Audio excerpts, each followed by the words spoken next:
I'm going to start with saying welcome, even though there's still a few people registering at the back table. I'm going to start by saying welcome. Thank you for coming. I'm not sure how many people have been with us for a while and how many people might be new to the work. So that's going to be one of the first questions I probably ask when we get going, because it helps me to have an orientation to where I need to start in presentation of material. Because for those of you who have been with us for a while, you know there's usually a huge amount of material covered in these very short workshops. And if you're coming in without a lot of knowledge about the work, it can be rather startling, to say the least. So I like to try to give people an opportunity to catch up so they can understand, because there's vocabulary involved with our work that if you haven't followed the work, you're not going to know what it means, so it'll sound like we're talking, a foreign language to you. Tonight is, it's really interesting because we figured we're actually on our way now to moving to England, and this was going to be kind of our last workshop in the United States, saying goodbye, to the people who have been with us for a while. And we were expecting about 40 people, and then we got over 100. It's like, hello. So this workshop, it's very interesting. We just finished a workshop in Phoenix, Arizona, that was quite powerful and profound. It was a presentation of what's called the Dance for Life and the Dance for Love program, with a supplemental section on shadow body healing and related issues. It is the most consolidated presentation of the information in those programs that has been done so far, and it is kind of like, if you were going to look at them all as potential takes for a movie, that's the final take. So at this point, we won't be giving those programs live anymore, because now they are available on video and audio in a way that anybody anywhere can learn them if they want to, in the best form possible. Right now, our planet is in a very unique position, and we're headed for some very interesting circumstances on our planet. Because of that planetary drama that we're all connected to, because we're all on the planet, there isn't a lot of time for moving through kindergarten through 10th grade, let's say, over and over and over again. So we catch it on film, so anybody that wants to learn about the work and catch up can, but we need to keep bringing the next level of information in, because there is progressive dispensations of information that are being given to us by a group called the IANI, of what's called the Guardian Alliance. Now, I'm not going to go into explaining who these people are to people who are new. The information is published in a whole bunch of different forms, from the Voyager series books to the Cathara Healing Program has a little of it. It's in writing if you want to know who the IANI are, if you want to know who the Guardian Alliance is, if you want to know who the 3 Emerald Covenant speakers are, if you want to know what CDD plates are. All of these things that are words that will be foreign to new people, you can find reference to them in published materials. It would take me literally another 2 days in the workshop just to get you caught up that far, and none of us have that amount of time. I will go as far as saying, as if you don't know me, I am Ashana Dean, and this is Michael Dean. We are Spike, we call him Azutanya as well. We use our spiritual names because there's a vibrational resonance in frequency with calling yourself by who you know yourself to be. And for anyone who doesn't know us, we choose to use our spiritual names that correspond to what is called the personal Christos level of identity. So people know us as Ash and Az, Ashana and Azurtanya, or vice versa. So this weekend is going to be interesting because, again, it's not going to be a repeat of any information that has been given before. We thought we'd get away easy, perhaps, and just be able to bring the Dance for Love and the Dance for Life program over to the East Coast, right? No such luck. What we're doing is bringing the supplemental information that was given for the recent July Bermuda trip and the Phoenix workshop, the supplemental part of the Phoenix workshop. We are starting there. So people that went to the Phoenix workshop, they will actually get the next level from the information released here. And it's a really interesting place to start. If you've not been a part of our work at all, you might want to ask your soul, who important were you in some other life that you ended up showing up at this point, right smack in the middle of the college level program? Because you were guided to be here if you're here. That may not mean that you might like what we say. It may not mean that the information will resonate with you. But for some reason, you're guided to be here. Nobody comes to a workshop of this information that isn't guided to be here for some reason or another. I would like to ask the question, are there anybody here that's not familiar with our work? And don't feel embarrassed. It just helps me to know how many people I need to try to move the information in a slower way so they can catch up faster. Okay? One courageous person raise their hand. I have a feeling there's more, though, that don't want to be identified. Okay, I won't do that to you then. All right, thank you for being courageous. So at least I know there's one person as the spokesperson for the group who is just coming into the work. And I will move as slowly as I possibly can, while as quickly as we need to move. There is, again, a huge amount of information to cover in this workshop. If you have been at the Phoenix workshop, or if the tapes aren't available for that yet, so you wouldn't have had it on video. If you have been on the Bermuda trip, where the beginning information that we're going to cover here was revealed, you'll have a head start. Some of the information will be things you've already heard. What we're going to get into are some exciting things that have to do with human potential, ancient human potential. We will also cover reasons why that human potential has not been expressed on this planet since 25,500 BC, and why it is extremely important within the next 10 years, particularly within the next 2 years, that we begin to reclaim that potential for ourselves. In this workshop, and this is just an orientation tonight, we'll move into it slow and easy.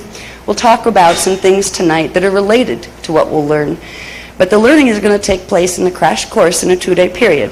You're going to be given, I don't know if you've been given it already, you have, okay? I see some people have it anyways. Everybody have this? These books? All right, no? All right. Is there any more of them? Okay, whoever doesn't have one of the books, would you guys back there help me pick one up, please? Now, these books, beware, if you take these back in your room tonight and read them, and you're not familiar with the work yet, you'll probably think we're nuts. All right. This is a supplemental chart pack, basically, which is a consolidation of information and related graphs that we haven't had time to put in full book form. It would probably be about 400 to 600 pages, just what's in that material there. If it were put in a book form, where all the words that I'm going to say out of my mouth in the next 48 hours or so would be put, on pages in writing. So the books are a supplement to the information that you get verbally during the workshop. There is a lot of information, especially if you haven't been familiar with the work. I will ask one more question. Why should I bother? Because nobody's going to raise their hand. I will simply say in response to the question, I'm not going to ask. Anybody that's new to the work and doesn't know at least the information we've taught about chakras, the chakra system, we will give you spot instruction really quick on, okay, this one's located here. If you want to know what it is, what is a chakra, all that stuff, that's in the Kathara Biospiritual Healing Program. It is extremely defined. It is not one of those light, love, and clueless airheaded manuals you'll get that have like 20 pages in them. It's a 200 and some page manual. So we will be using chakras in all of the technologies of mind and spirit that we use in these programs. And it's important to know basically where some of them are located so you can direct energy there when you're being guided to within the steps of the program, the technologies that we use. In the program, those of you who have been with us know, we use technologies of light and sound. They are scalar wave technologies. There's a massive block of science knowledge behind the technologies we use. It is not just using pretty colors of light or certain tones of sound to make pictures in our mind. We are directly affecting what is called our DNA template, which is the blueprint of light and sound waves that our chemical DNA forms upon.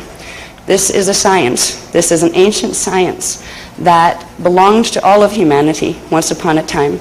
This knowledge was common knowledge to everyone once upon a time. It was our heritage and it was our gift from the being or source that we choose to call God, some of us here. Some choose to call it simply source. It doesn't matter what you call that original source of creation. If we recognize that there is an original source of creation that all of us have emerged out of and we're always connected directly to, it doesn't matter what you call it. What does matter, however, is how close you will allow yourself to become to that presence and that wisdom and that knowing that is often put under the word called God. We all are walking manifestations of the face of God who forgot who we are. If we can realize we have spirit, you want to call it spirit? God's too big a word. Call it spirit within you. The thing that makes you think, where your consciousness comes from. This is yours. It belongs to you.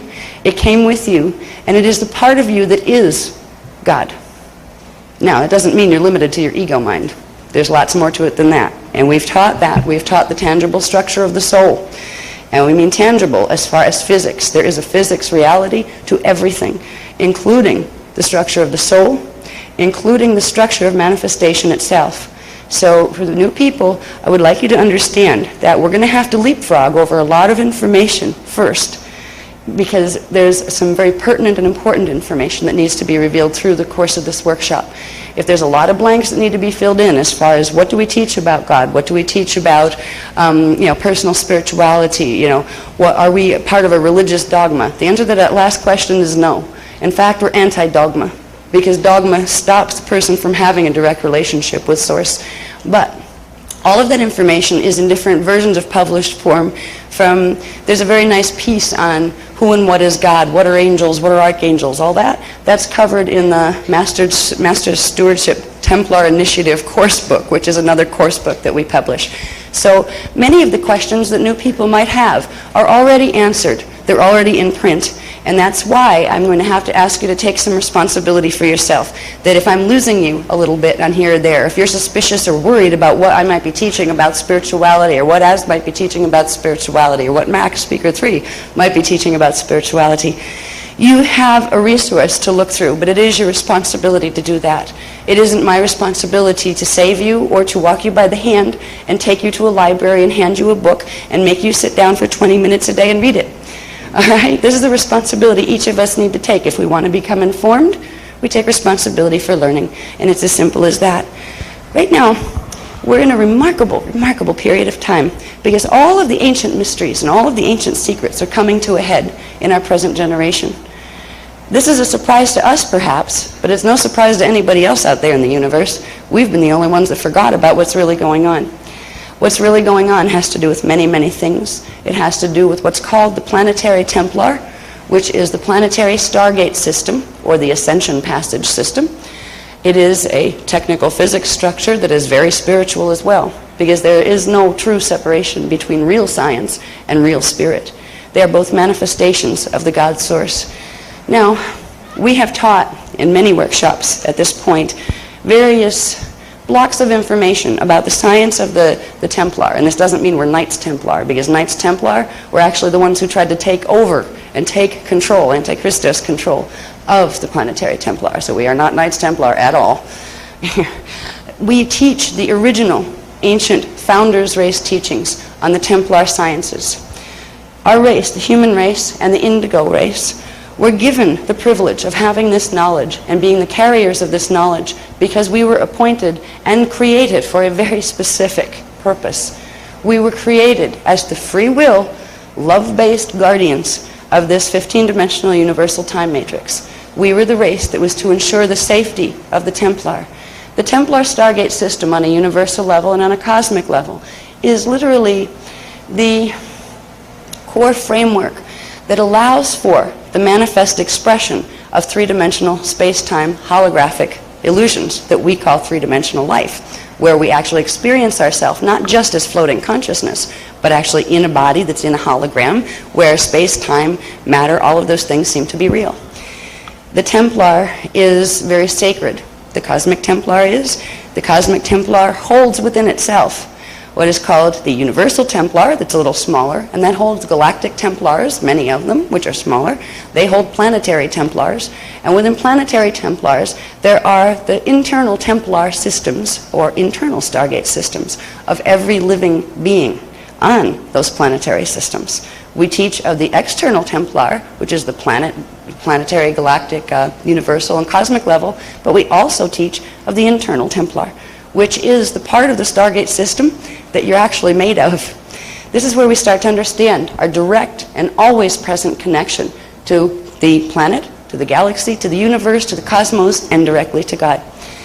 There's a lot of directions these teachings could go, and if we were not in a period of time that the actions we take now have very important consequences, if we were in a period of time where we had a little more time to kick back and, read some books here, check out spirituality there, do it slow and easy, we would not be taking this course of teaching.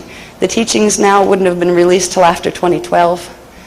But at this point, in order for us to get safely to 2012, the teachings of the Templar, the secrets of the Templar, the history that goes with it, and the secrets of your inner Templar need to be revealed so we can understand the drama that's about to unfold on this planet that we're beginning to watch on TV, that we're beginning to see manifesting through the political arenas. That's just the outside. It's confusing when you look at the political realities that are taking place right now. It's confusing to wonder, what are the politicians doing? Who is behind the scenes there? It seems like somebody's trying to create war. There's a whole reason for this that we'll talk more about probably on Sunday. We've talked about it in some of the other workshops. But behind the dramas we're watching manifest that are going to get more intense and more severe, there is a whole reality of frequency and interdimensional physics and spiritual reality that is taking place. And when we begin to understand what is really taking place, we start to see it is all about the Templar. There is a Templar conquest going on right now on our planet. But it isn't just on our planet. It's in our galactic system and in our 15-dimensional universe. Fortunately, we're not the only 15-dimensional universe in existence, so it's just localized if you want to look at it that way. Now, when we go tomorrow, we'll begin with some of the fun part of re-exploring ancient human heritage of something that's called the eternal flame body. The eternal flame body is a part of your internal Templar that when it comes to life, when it is brought back to life and woken up because it's been sleeping for a very long time, it gives you back the original human capacity to move at will through stargates. It also gives you back the ability to protect yourself from environmental frequency influences that could otherwise have dire effects on your body, but also not just your body, but your consciousness even after it leaves the body. We're going to have a crash course in black hole systems. And this is where we're going to understand a little bit about where the Montauk Project of 1983, where the Philadelphia Experiment of 1943, where these things fit in.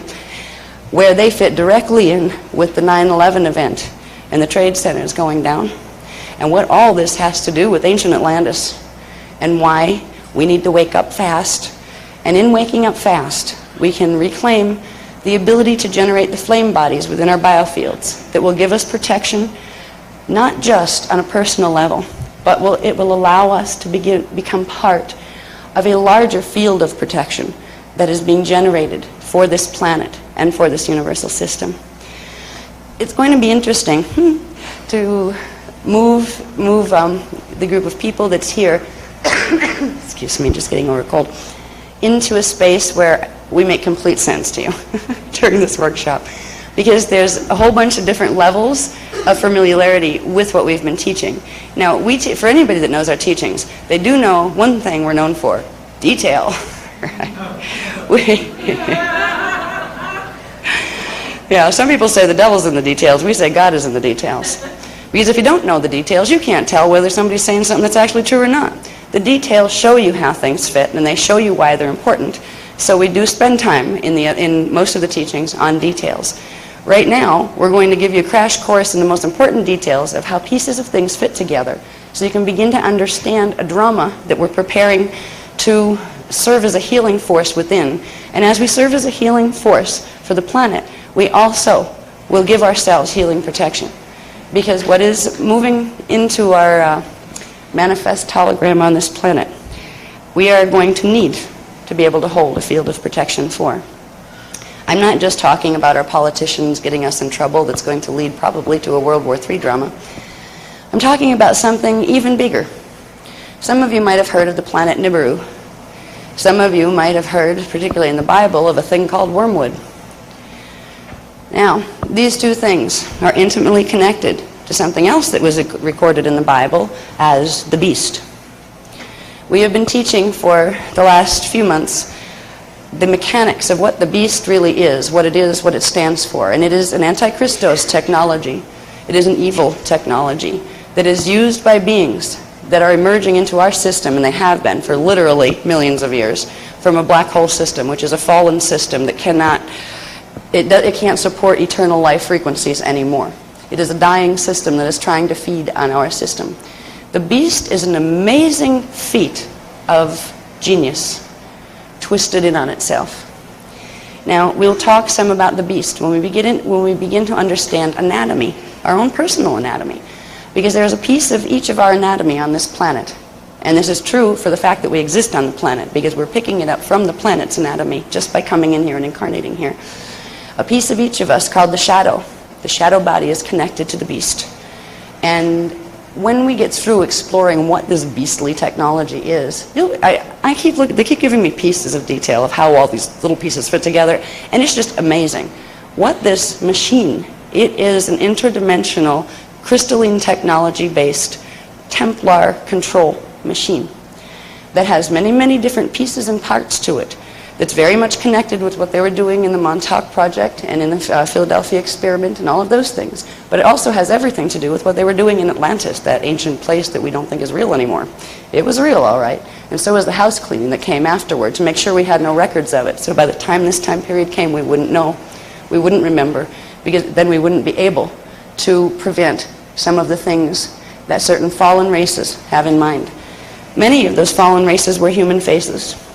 That's one of the first things that's very difficult to realize, because most human beings, and in what we call indigo children, are very loving inside of themselves. They feel genuine love and compassion for each other and for the planet and for animals and all those kind of things. But there are other human beings that wear human faces, that do not have human souls, and they do not have the capacity to experience what we would call the emotions of love or compassion or connection. They have brilliance of mind, but coldness of heart. We call them those with the black heart. Now, the black heart is also kind of a metaphor for certain parts of the beast technology that have to do with implants. These aren't just little implants that might be floating around in your auric field. They're not just implants that might be stuck in your DNA, messing up the way the chemicals communicate with each other. These are implants on an interdimensional, universal galactic level, which means they're implants that are placed in the cores of stars. They are placed in the cores of suns to create certain unnatural effects of electromagnetic energy interaction that were created for a purpose that is culminating in our time frame. Our time frame is precious. It's special. Because for 250 billion years, calculated in Earth time, guardian races throughout this universe have waited for this time period to come. There was a healing experiment that we'll talk a little bit about when we touch the history that began 250 billion years ago when a black hole system was inadvertently created in this time matrix. From that period of time, there have been progressive wars, conflict dramas, polarity conflict issues, suffering, pain in this time matrix. And there have been races of beings that serve the guardian role of protecting the universal Templar enough, whereas many of the beings who had fallen could be helped out of the black hole system, and either the black hole would be healed, or when it reached critical mass where it was going to swallow the system it fell from, it would be closed. Now, we are in the process, and we are in the final time when that closing is taking place. It actually reached critical mass in 22,326 BC during what was called a stellar activation cycle, which is a natural planetary stargate opening cycle. This planet has stargates that open every 26,556 years. The reason why we here, in this particular time period, are in the middle of this drama is because this is the first stellar activation cycle that has come, that could come, since the last one of 22,326 BC. During that period, there was a major invasion attempt. This was a period when Atlantis was alive and well on the planet. So was Lemuria and a bunch of other places. There were the Yu Empire, there were the Ur Empire, there were all sorts of different empires on this planet. The history we have been fed here has been contrived. It has been a lie, purposely created to get us to bow down to false creator gods that appointed themselves as our taskmasters. These beings are the beings who are coming from the fallen black hole systems. Now, I don't talk about black holes in a way of just kind of offhandedly, oh yeah, black holes exist, go look it up in a science book. No, science here on this planet hasn't really figured out what black holes are in the first place. They're still trying to figure it out. They don't know what dark matter is. They don't know what these things are. They see effects, but they don't know the cause. Just like when they look at our DNA. Gene mapping, we've got the whole human genome mapped, right? Compared to what? They're seeing what's there, but they couldn't tell if it was mutated unless they had what actually a full human genome looked like, right? Guesswork is what science is built on down here right now, because the original records, the original knowledge, was purposely taken from this place. This was not God's will. This was not something done to punish humans because they were bad, lowly, sinful creatures. This was a progressive invasion attempt by races that are technologically more advanced than we are right now from a black hole system. But human beings knew when they incarnated on this planet that they would become part of this drama. They incarnated into the drama to be the healing force. Humans and indigos were here to fix it, and we still are. The scary part is we're still asleep. Our work is about the wake-up call, and it's not the little wake-up call, and it certainly isn't the clarion call. For anybody who knows that one.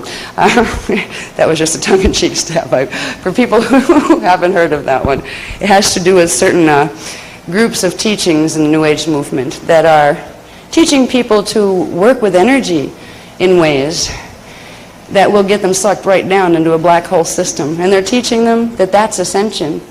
So the little stab on the clarion call had to do with that. Now, when we teach about black holes, we will teach you basically what they are, how they're formed. You're not going to understand that if you don't understand basic structure, universal structure. All right, if that's a black hole, which is anomaly compared to what it's supposed to look like, what is it supposed to look like?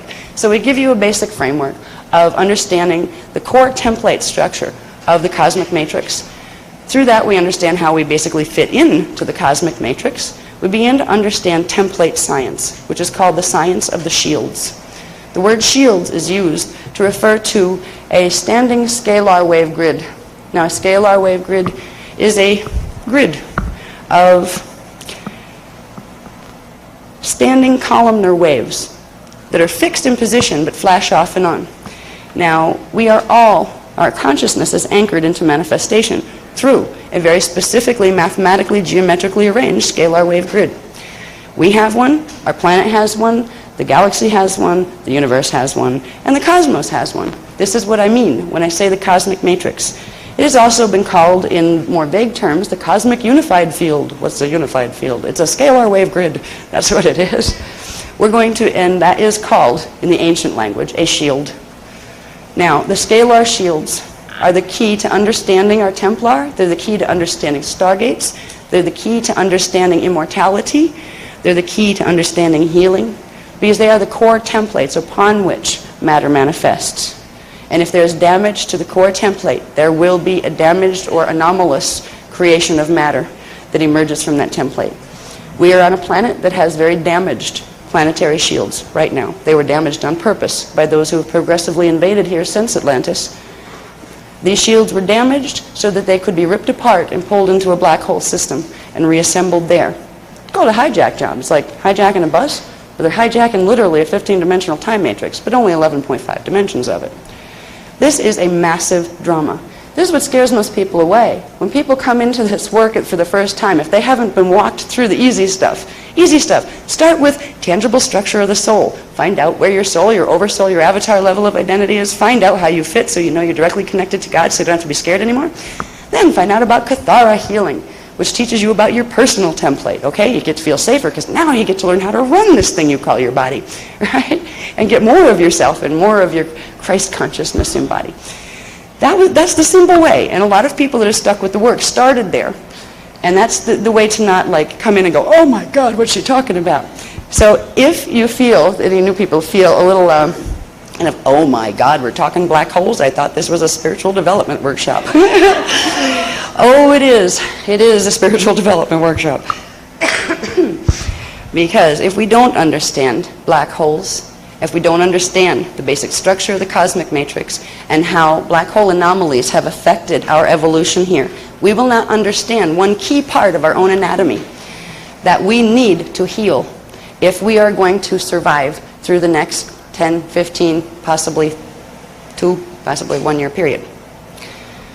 That's the shadow body. So tomorrow we're going to do an extensive crash course on shadow body anatomy. First, you're going to have to understand where little things like your radial body are. All right, that's part of your anatomy, your interdimensional anatomy that's with you all the time, because the shadow body is an anomaly that's within the radial body. You're going to understand the radial body, and that will help you understand what this mysterious thing called the astral body is. You know, we hear about astral projection and people running around in this ghost-like body, you know, when they sleep and things like that. We'll find out what that is, And in that, it's fun because there's potential there. This is where we begin to understand our potential. We begin to understand that not only can the astral body move through things, those things are called stargates and portals, to get into other space-time locations, but we can actually take our physical bodies there too, if the right frequencies and the right chemical balances are achieved within the physical body. Those chemical balances cannot be created by taking a substance from outside of yourself. They must be created as a natural manifestation of healing and turning on of your 12 dimensions of your internal template, your scalar grid. So, we're going to be learning a crash course in spirituality and how to sidestep black holes on your way, because we all have a shadow body that needs healing. And in the politics of the events that have evolved, let's say just since 1992, the internal politics that have been going on behind the external ones that you've been seeing on TV and things, in those politics, it's been like, did you ever watch a political campaign where everybody's, oh yeah, vote for me, and everybody's pulling energy all over the place to the point where you watch it and say, I don't care who wins. It's so confusing. Well, this is how the game has been going on between various different races from the fallen matrix and from this particular time matrix, literally since Atlantis and before, but particularly since 1992, when a set of agreements called the Palladian-Syrian agreements were made between certain invading races who agreed to play nice because they thought they were going to lose from the other invading races. Those agreements were broken. They were peace agreements with the guardian races. They were peace agreements with the human race. They were peace agreements that promised that certain races would not attempt to take over the Templar and suck it into a black hole during the stellar activation cycle. Those agreements were broken on September 12th of 2000. To commemorate that event, they were broken with an edict of war that was issued against all guardian nations. We were told to clear out, get off planet, you can evacuate 50,000 of your own, and the rest are ours. The guardian races said they don't think so. You know, we've been in this drama too long, we're not going to run 50,000, you got to be kidding. So, a war edict was issued against what are called the founders' races. These are races from the Lyra star system. That's where we all started, the cradle of Lyra. But we didn't start in what's called density 1, dimensions 1, 2, and 3. We started in dimensions 13, 14, and 15, and then entered Lyra at dimension 12.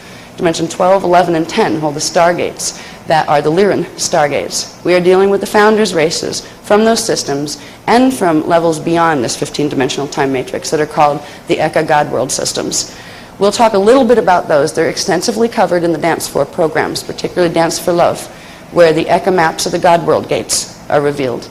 You're going to get a really quick crash course in what they look like, and hopefully a basic understanding of what those particular gates are. They're stargates that not only connect this 15-dimensional matrix to itself, but connect it to the rest of creation. So we're going to get a crash course in all of this stuff through this weekend, and my heart goes out to people who are new to the work, because you probably feel like you got abducted and put on a spaceship by the time you get done with this workshop, and then you got put back in your regular reality when you go home and kind of go, what in God's name was she talking about? But pieces of it will stick. And what's most important is that if you can find enough trust, not in me, but in, let's say, the belief in the love for genuine goodwill and for real truth, and if you can believe there's a part of you that has that, and that's the part of you that sent you here in the first place, to participate in the exercises. Because the one gift that can be given to everybody right now is the exercises, and they're not that hard. They take a while to run them the first time, but once you get to a certain point with the exercises, it becomes easy and automatic to activate the flame body in the field. Right now, the flame body is the immunity from the things that are going to come. On March 23rd of this year, an event happened. The event has to do with the beast machine that I was talking about. The beginning set of activations of the beast machine were set in motion by a group called the United Intruder Resistance, which are some of those friendly fellas from the black hole system that are planning to take over the planet and the particular universe in this stellar activation cycle. When the beast began, now it's not fully activated yet, there's a whole series of frequency codes that need to be put into various what are called implants within the interdimensional intergalactic systems to begin a progressive stage of activation of this machine called the beast. Because of the beginning activation cycle that was set in motion on March 23rd, the guardian races went from what was called Plan A, fix it, to Plan B, evac. That's serious stuff. We've never been teachers of doom and gloom. We've never been teachers of fear-based things. We've always taught people to celebrate, show them their connection to Source, how to activate that in their body, and how to be afraid of nothing. And we still teach that. This isn't about being afraid, but it's about being aware and being smart and using your energy well. When we went to Plan B, it meant that certain things about fixing the planetary Templar and the planetary grid so it could be protected from that invasion attempt, those particular options were no longer available. There was not enough time to fix it anymore. Plan B is not just evacuation. Now, you think of evacuation and you think of bodies running to somewhere where somebody takes them into something and gets them out of here, right? Well, that's one way to evac. But there's another way, and it's the ideal way, which is at least part of the planetary grids can go with you, which means the bodies don't run off the planet, but the bodies activate enough of their own higher dimensional spiritual identity and the frequencies it carries to sustain the planet and create protection fields. So literally, the part of the planet can be evacuated itself into a safe zone. That zone is called the bridge zone, where it won't be subjected to black hole fall. Black hole fall was metaphorically described in biblical revelations. See, what happens when a matter system gets pulled into a black hole, particularly a planet, which is a large matter system, or a galaxy, which is larger, there's a condition called hydrogen burning that takes place in the atmosphere. Hydrogen turns to helium, the atmosphere turns to helium, it all goes boom and lots of fire. The planet becomes a star, except it's not real pleasant for the people standing on it. Now, if a person has a flame body activated, their own natural flame body, which is an organic part of your internal Templar, the frequencies that would create and generate hydrogen burning within the atmosphere will move through you. You'll be able to transmute them and not be harmed by them. If bodies like that can get their flame bodies activated on planet, they can build at least a partial planetary flame body, which means when those frequencies move through, portions of the planetary grids won't suffer the three-dimensional consequences of what it would mean to go through hydrogen burning and black hole fall. This is part of the original human commission, was to show up on this planet at this time in order to serve a healing role, because we have right within our DNA and right within our biofields and our chakra systems and our template the ability to run enough frequency to generate that protection field for this planet. That's becoming extremely important now with the Plan B agenda. The Guardian races didn't want the Plan B agenda. It was an agenda that was chosen by the invading races who decided to break the peace treaties. They were not planning to activate the beast mechanism until 2011. Anybody that knows about the Wingmaker site in New Mexico and all this like wild stuff that's on the internet about wingmakers and all that, the Wingmaker site and the beings who are talking to the people who are doing the Wingmaker site, there's a group called the Labyrinth Group. It's a group of humans who are secretly talking to ETs who are telling them how to build a machine. The machine is part of the beast mechanism. They're being tricked. We have all sorts of machines on the planet right now. We have horns and bells and whistles and harps and things like that that are part of the beast machine. We have an interesting deadline coming up. It has to do with the fact that the beast began its first level, high level out there in the galactic core and things, activation, on March 23rd of this year. We went to Plan B. Now, that still didn't mean the beast was going to activate before 2011, and it still meant that there might be negotiations with the invading races that they wouldn't activate it at all. They still had the choice.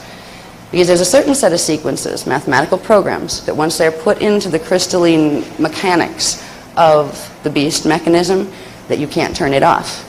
Now, that didn't happen on March 23rd.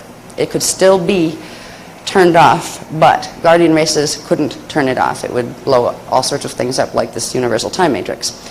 It had to be turned off by those who set the codes in the first place. They chose instead not to do that. On July 24th, while we were on the Bermuda trip, the second set of activation trigger codes were put in. The United Resistance people, which are connected with a group called the Wisadek Black Hole Matrix, entered the next series of codes. That's the point of no return. That means the beast is activating. And it activates automatically. It goes on autopilot. And it activates over a certain time period. It will begin a process of running frequencies on this planet that this planet has never seen. Excuse me. These frequencies will begin moving into this planet, into the planetary template, into the planetary Templar, into our bodies and the atmosphere and the stone beneath our feet on May 27th of 2003. Now, this is why we are being given the flame body technologies now, because they are the only frequencies strong enough to override the frequencies of the beast. The beast is an amazing mechanism. The brilliance that goes into, like the mental brilliance that goes into creating such a thing. It is a high level of genius. We're talking D11 dark avatars from the fallen matrix. This is what was meant originally, and still is, by the Antichrist.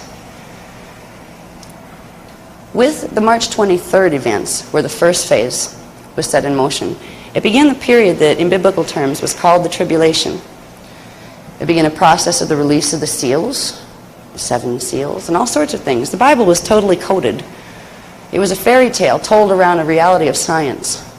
But it was coded in a way so people on Earth couldn't understand it. Because the Bible was originally teachings from what were called the Emerald Covenant, Cloister Doratura plates, and the Mahabharata texts, which were the ancient Founders Race teachings. The last time the plates were given to us on this planet was 246,000 BC. These are very old. Makes the Bible look new. These things were originally retranslated by the person who became known as Jesus Christ in the Bible, and by the people who worked with him, by his half-sister Miriam, and by who was Speaker 1 in that lifetime, a person called John the Baptist. They had translated the information we're teaching now into the biblical text. And boy, were they hunted. The Pharisees, the Sadducees, the Romans, everybody ganged up on them. And what culminated in becoming the Bible were the remnants of those teachings that had been confiscated by the Church of Rome. They took out most of the history, they twisted parts of it, and they took out the science teachings. But they left parts of the fairy tale, particularly in the book of Revelation. The Bible used to be a holy book, and it still is written in code. But the code was changed by races that live on this planet that are connected to the black hole races. Those races are called the Leviathan races. Collectively, they're called the Leviathan Force. They are a hybrid race of people, also known in contemporary times as the Illuminati family lines. These family lines, most of the people who are in them are asleep too, but they're being manipulated from behind the scenes until they wake up, and when they wake up, they're usually not very nice people. The Leviathan races were created in the Atlantean period, beginning, I believe, 150,000 BC. They were a healing experiment of hybridization that the guardian races allowed and the human races helped participate in to try to assist certain of the fallen races who had tried to invade here and created an animal form that they used as slave labor when they would invade. The invading races were the Anunnaki races that you hear some people talk about out there.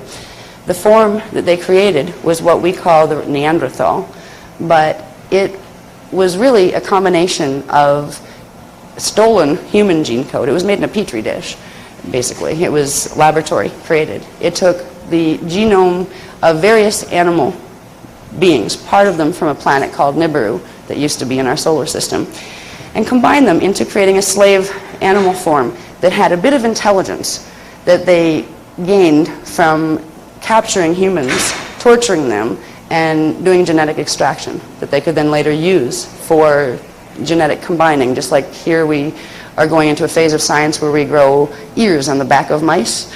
Well, they were combining things to come up with things, and one of the things they came up with was an ape-type hominid that was called a lulcus in true terms. It was called the Neanderthal when you look back and what our science calls those things that they find ancient bones of. That was used as the base of a hybridization, or what's called a bioregenesis attempt, on some of the fallen races who had agreed to play nice. They wanted help out of the black hole system because they can't live in a natural system because their templates actually carry reverse mathematical coding. There's a way to help them to a certain degree if they don't completely fall. But if they completely fall, you can't reverse the damage. So there was an attempt made to heal these races on this planet in Atlantis. And that attempt backfired, because once they got into body on this planet, they took over those race lines. There was several upgrades, 5 altogether. I think it was the second upgrade from the Lucas to the Iluli races. And the Iluli races, the first one was the tribe of Levi. All right, this is where these names are coming from. They were put in the Bible as if they were the real 12 tribes, human tribes, as if they all came out of Israel, as if they were all Hebrew. They weren't. But anyway, these races have been cultivated and raised here. And they've been raised as clueless as anybody else. We've all had our memory banks wiped out. That's very easy to do if you understand DNA and magnetism and planetary grids. All you have to do is mess with the planetary magnetosphere, and it will affect the function of human DNA, which affects the function of human memory. There are events that took place here, one of them notably in 3,400 and, what was it? What is that, 3,400 and something 6 BC? The Tower of Babel story in the Bible. That was one of them. We have all these dates. It's been a while since I did the history, and I used to have them. I can do them off the top of my head, but there's more important stuff right now. But all of this history has been recorded. Some of it is summarized in Voyages Volume 2, 2nd edition. Some of it is in the Templar course book. So I'm not just talking off my sleeve. I know, this stuff has been revealed to us. The information on the history has been revealed off the CDD plates, which are the ancient records. They were records that were kept by races of beings called the Iani races, who exist in a place that has come down in our legends to be called Inner Earth. But Inner Earth isn't at the core of our Earth. It's actually through the core of our Earth and then through the core of our Sun, and up into the Lyra system and through the core of Lyra Aramatena, which is what our scientists call Lyra Double-Double, the star called the Double-Double. Once you go through those gate connections, you get into a place called the Inner Eka universe system. This is the original system that our systems here manifested outward from. When we begin to understand some of the things that we'll cover tomorrow, which are a really quick crash course in the Eka maps of the God World gates, you'll start to see where the Inner Eka system is in relation to our system. But these races, these are the original founding race humans that have been the guardians. They are eternal, by the way. They do not experience biological death. They have overcome that. Humans were not originally created to die. They were created with a template. They had the ability to ascend up and down the stargates at will. They were created as avatars and spiritual masters. They weren't intended to experience biological death nor reincarnation, but they ended up trapped in those cycles because of DNA mutation that blocked their ability to bring the frequencies into their body. So we have some friends, lots of friends, up there in the universe. We have lots of friends further up in what are called the Eka God worlds, which are reality systems that are vast and massive compared to the little ones we know when we look out with our Hubble spacecraft and see when we see our universe. This is one tiny little three-dimensional universe. There are 5 of those just within one 15-dimensional time matrix, and there are many 15-dimensional time matrices. So we're not alone in this drama, and God is always with us because we can never be separate from God. We are literally, all is taking place within the actual consciousness of God itself, and it moves through all of us.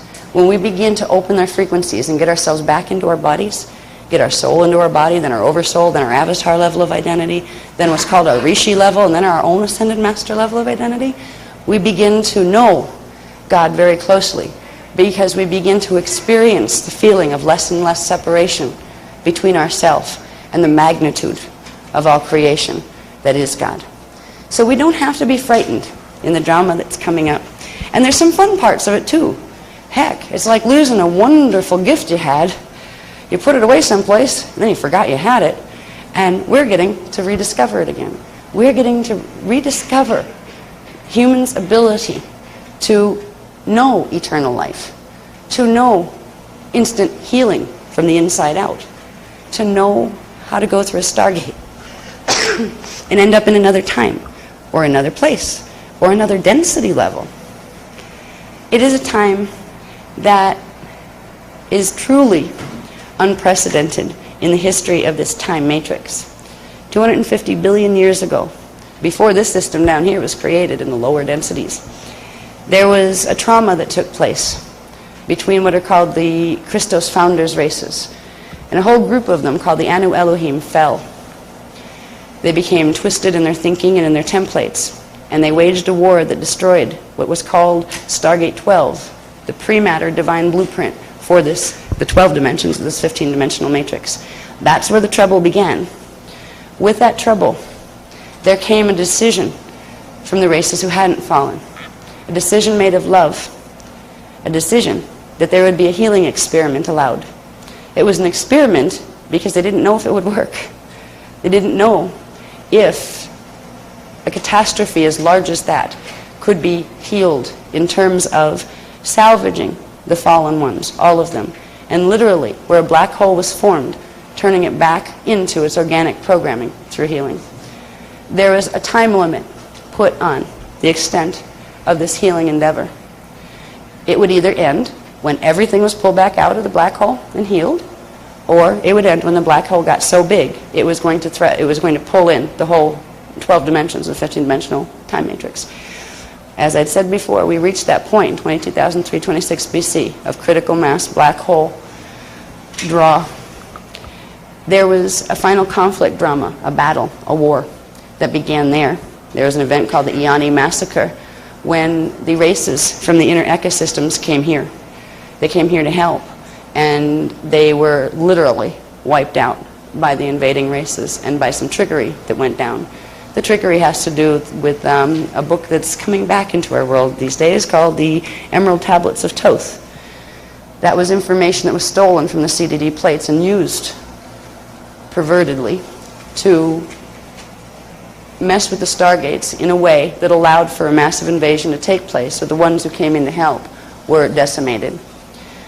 But there was also a stalemate that was rendered during that time period. A stalemate because in order for full invasion to take place here, the stargates have to be open.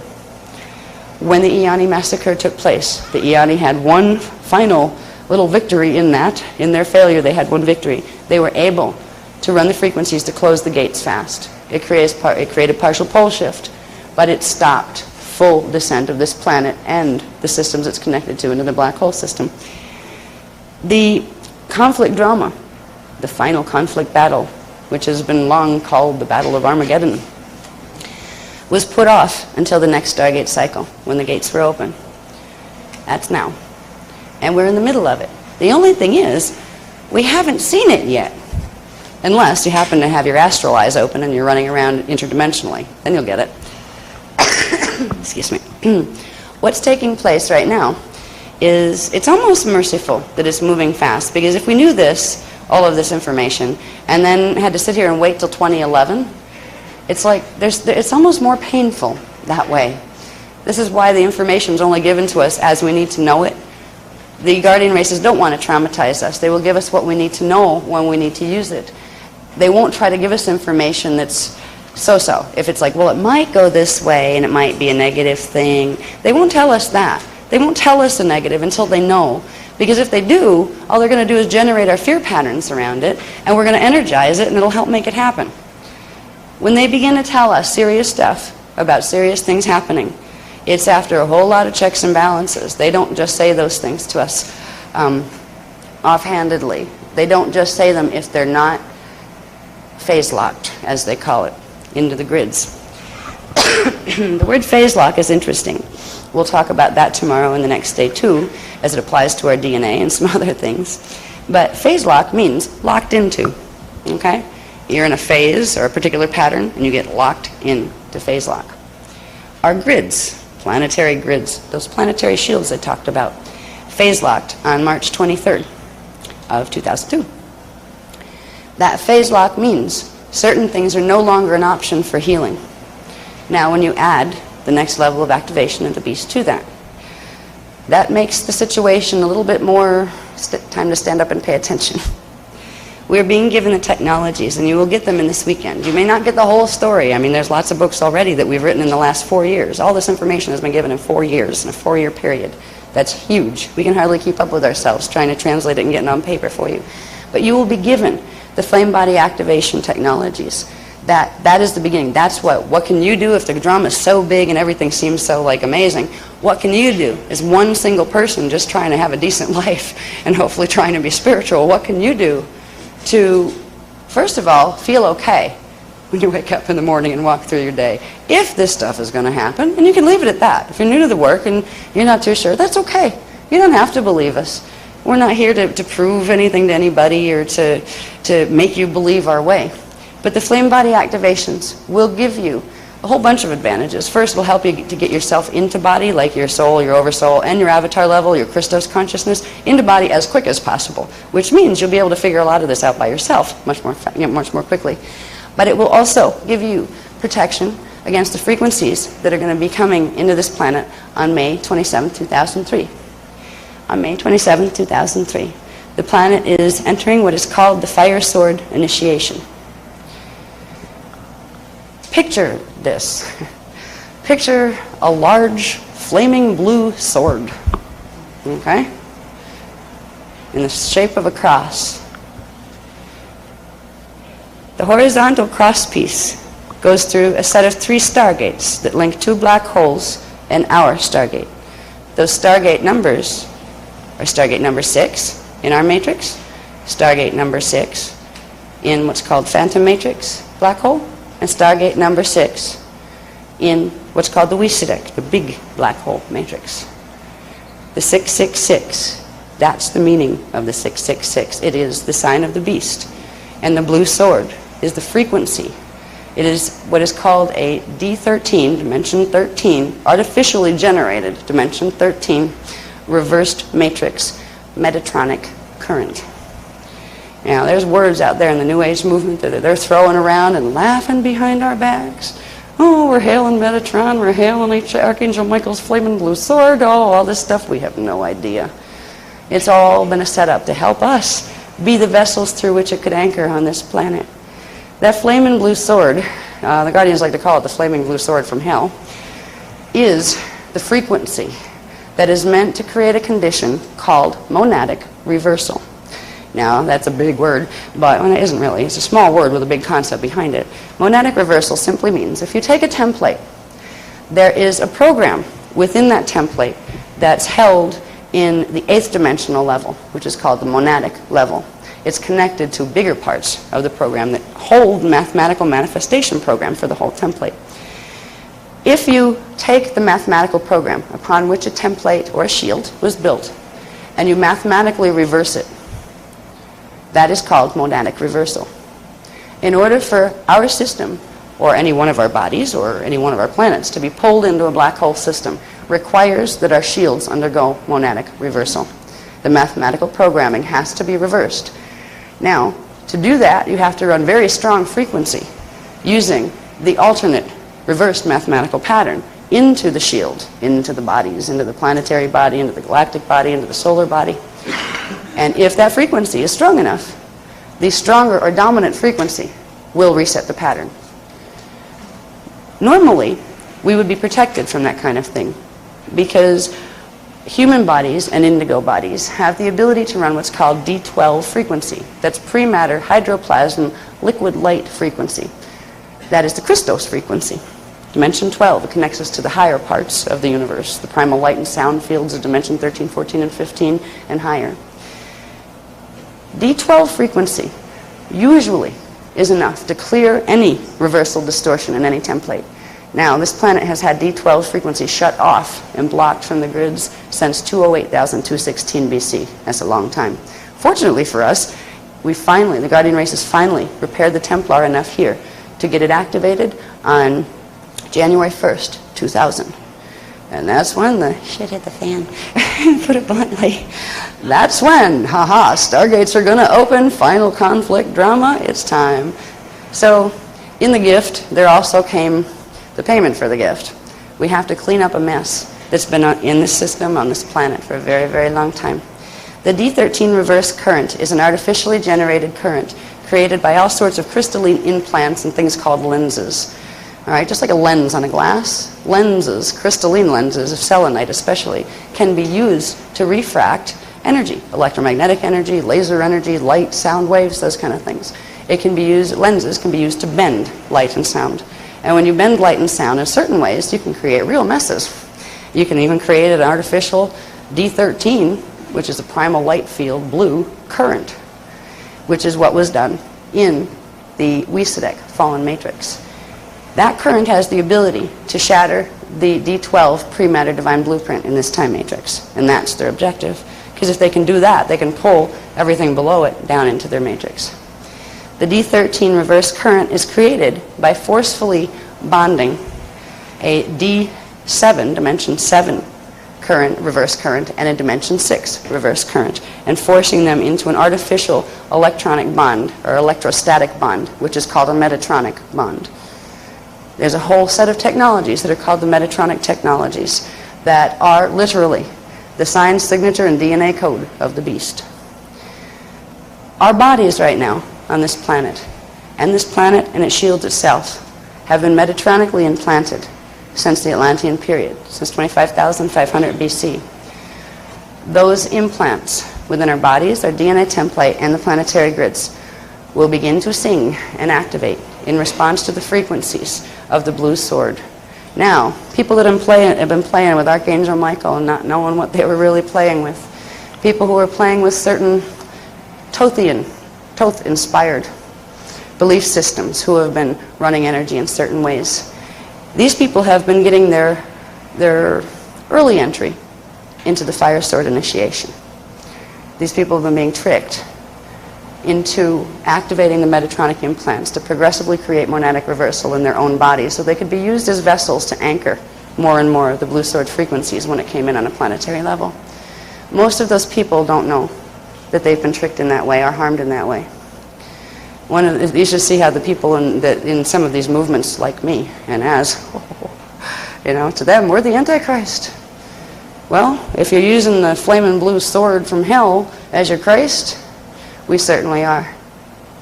But if you're using the natural D12 and higher divine blueprint of this time matrix, that is the eternal life base 12 system, the Antichrist goes the other way. So, this planet is going to get what it has been holding its breath for many millions of years. Literally, this whole time matrix, for 150 billion years, has been perched on the edge of whether or not this time would ever come. Whether or not the beast would be assembled piece by piece over many wars and many implants being put in, enough that it could actually do this. It can. We are at the end of an old cycle, but we are also at the beginning of a new one. It's a cycle, the golden age of waking up, the cycle of all those things that are promised us in the New Age movement, of the knowledge coming back, of free energy systems and understanding how to run them, of internally generated health, of immortal life, immortality, ascension, which is Stargate passage, those kind of things. All of those things, those promises are being brought back to us now. But there's a little problem that we need to work through in order to be able to take those promises of our heritage and run with them. We're going to have a joyous outcome, but it may be interesting to watch what it looks like getting there. There are outside dramas that are taking place and inside dramas that are taking place. The outside dramas have to do with certain family lines on the planet, most of whom aren't awake and don't realize what family lines they're connected to, being guided into creating certain dramas politically. Those dramas at their core, though they may have other reasons and excuses on the outside that we're being fed in order to have us think it's okay to go do that somewhere, to go attack this place or that place. What the dramas are really about is what side is going to control what land masses when this intended fall starts to happen. Now, the planetary grids hold 12 stargates. They connect to 12 galactic stargates that connect to 12 universal stargates.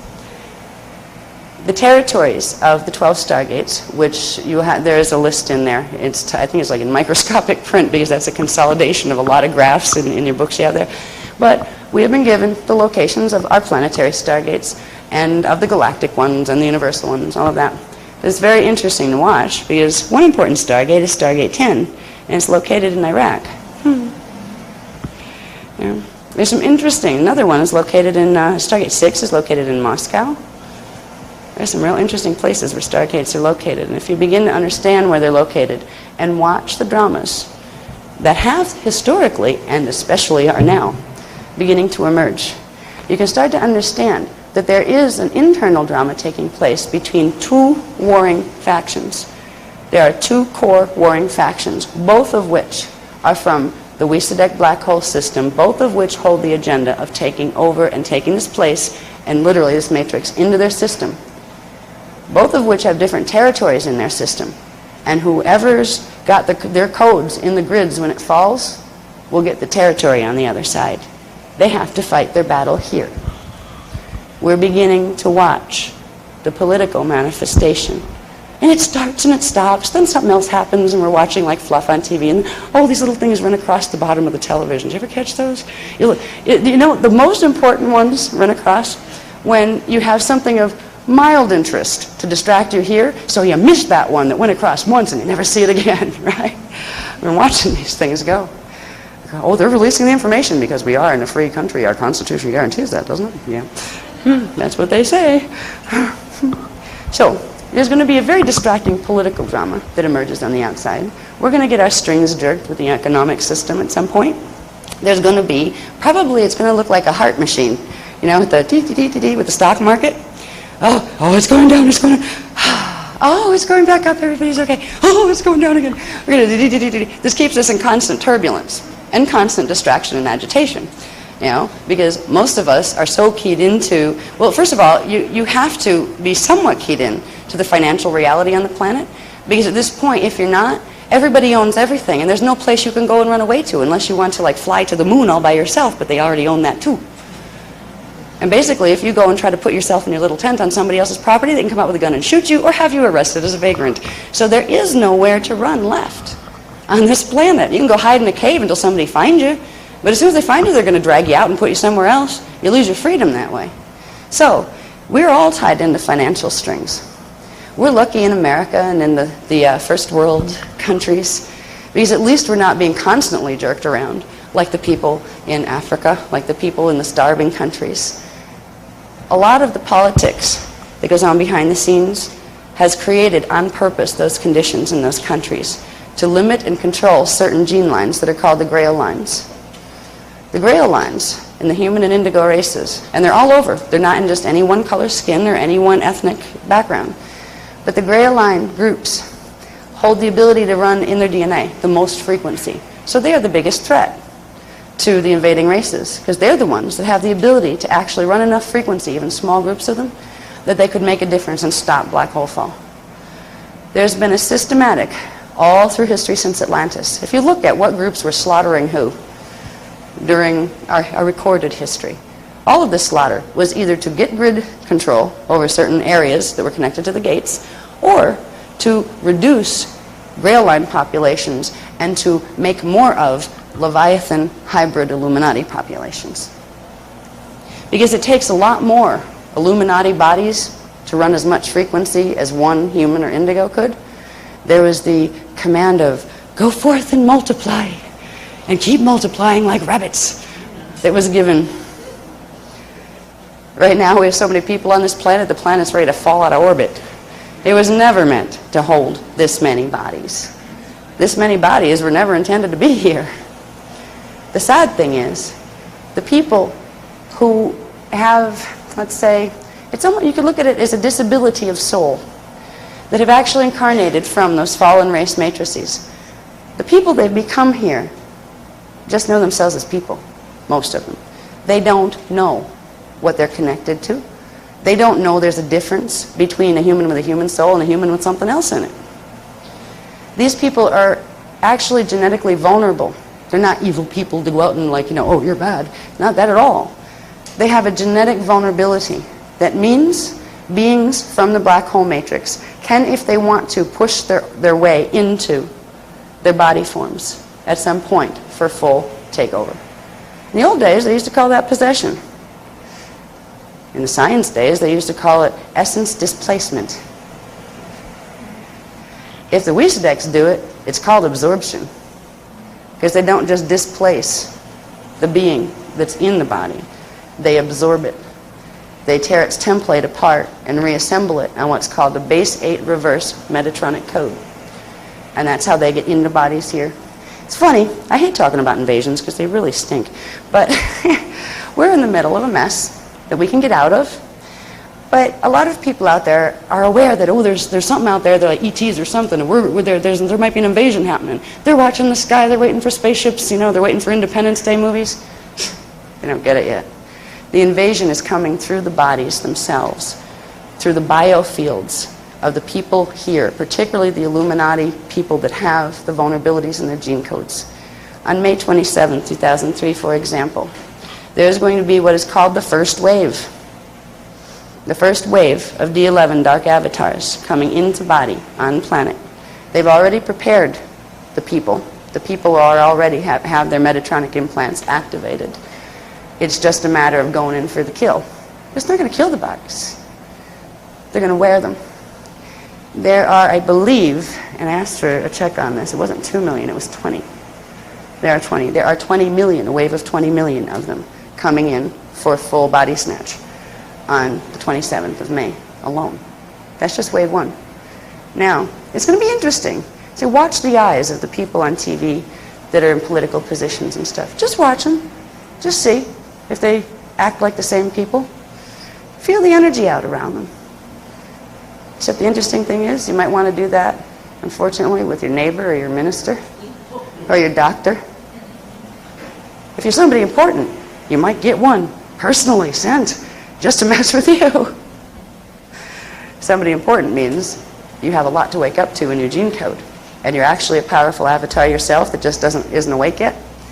They're the ones that they'll send in the harassment team for first. Now, this isn't good news. I hate being the harbinger of bad news. It's not a role I like. I remember I was eased into this stuff gently, so the people who are just coming into this, bless you, because I remember when they're progressively letting me know little bits more about, well, there's a few problems. You know, all the Ascension stuff is great, and you know, the Stargate stuff, it's all true and all there, but there are a few little historical problems that we kind of need to work out. I remember I went through, at times, feeling devastated emotionally. I felt horribly betrayed because I thought I was just going to be one of those New Age teachers like all the other guys, and we'd all get along really well because we were all on the same team. Oh, boy, was I disappointed. It was very, very hard, even with the fact that I've had knowledge of all of my incarnations open since birth. I remembered my fetal integration process. I remember the Eoni, and I've had physical contact with them between the ages of 4 and 7, and I've had training with them all along. What they didn't train me was the full history records. They protected me from that knowledge. I have memory of being in the dramas that are recorded in the CDD plates. But even all of that wasn't enough at first to prepare me. When I started having to face the scope and the scale of the drama we're in, I went through, I wouldn't say I was afraid. It wasn't fear. It was just a very deep sorrow and disgust. Anger, but you couldn't even be angry. You're just, oh, forget it. Get me out of here. Yeah, that was my first thing. Can I please leave now? It's like, leave or go back to sleep, one or the other, because at this point I think ignorance is bliss.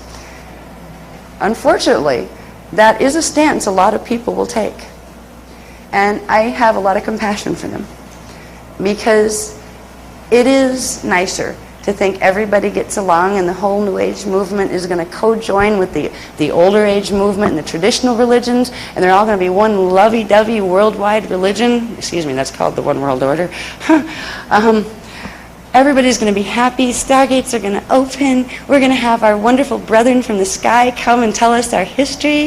Yeah, and call us and say that they're the creator gods and that we have to bow down to them. The whole lie that we've been fed here is so much easier to digest and to believe and to accept as the truth. We can go run for our Bibles or run for our Korans or run for our New Age next channel book that we can find. But it isn't going to change the reality of the drama. The reason this information is being revealed to us now is because we have the power, if we know who we are, to do something about it in a way that is helpful to everyone, those who will rise and those who will fall. Because at this point in the drama, there are 2 paths of evolution, only 2 now. There used to be 3, one called Phantom Matrix. That is not an option anymore, because Phantom Matrix is being sucked into the Weesadek black hole. It's like one black hole swallowing another. There is what is called the path of ascension and the path of descension, de-evolution. the path of ascension, or being able to regenerate the ability for Stargate passage and spiritual integration and spiritual mastery and eternal life. That is part of what is called the Bridge Zone Project, where we will be protected and we will assist the guardian races in protecting as much of this planet as we can to bring it through into a safe zone where the races and the life forms on this planet have an opportunity to evolve for about 2,000 years in a protected field where they can literally get back into their natural rhythm of what time was supposed to be. Evolution had a certain rhythm to it that was supposed to be happening here. Since 25,500 BC, we've been trapped in an evolutionary loop that is totally unnatural, that was created by certain elements of the beast machine. Not the whole thing, because the whole thing wasn't activated. The other path is black hole fall. The mercy of it is the people who fall won't know they did, because they are being blocked from this information. They are being told this information is evil. They are being told not to listen. They are not activating their flame bodies. They are activating their Metatronic implants, and the flaming blue sword will begin to pierce their bodies and run down through the center of them and cross over through the heart chakra until it fully integrates their whole system. What they will experience is something that will be remembered when the final separation comes, something that will be remembered by the ascending races. So we'll be the ones that carry the sadness of the memory of the people who made other choices that were really self-defeating. They won't remember when they get to the other side. First of all, to fall into a black hole, remember I said hydrogen burning? The bodies will perish. You can't keep a body alive and drag it through a black hole. The templates will fragment and the consciousness in them will fragment, but they will be held in what's called an electrostatic suspension field, otherwise called the net, which is called the Nibiruan electrostatic transduction field, NET for short.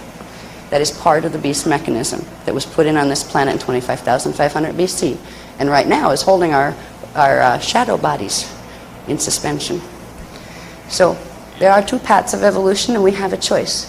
Whatever choice a being makes, they are loved, at least by the guardian races. If they make a choice because they are so conned into believing the twists and turns of ideologies that have been promoted by the black hole systems. There are reasons, too, that people will make that choice. In truth, there are no victims. It may have been that in Atlantis, that same being decided to take the fire sword initiation, fully knowing what it meant.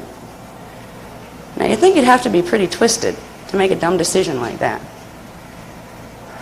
That's what all of the founders' races thought, too, for the races who chose that way of living.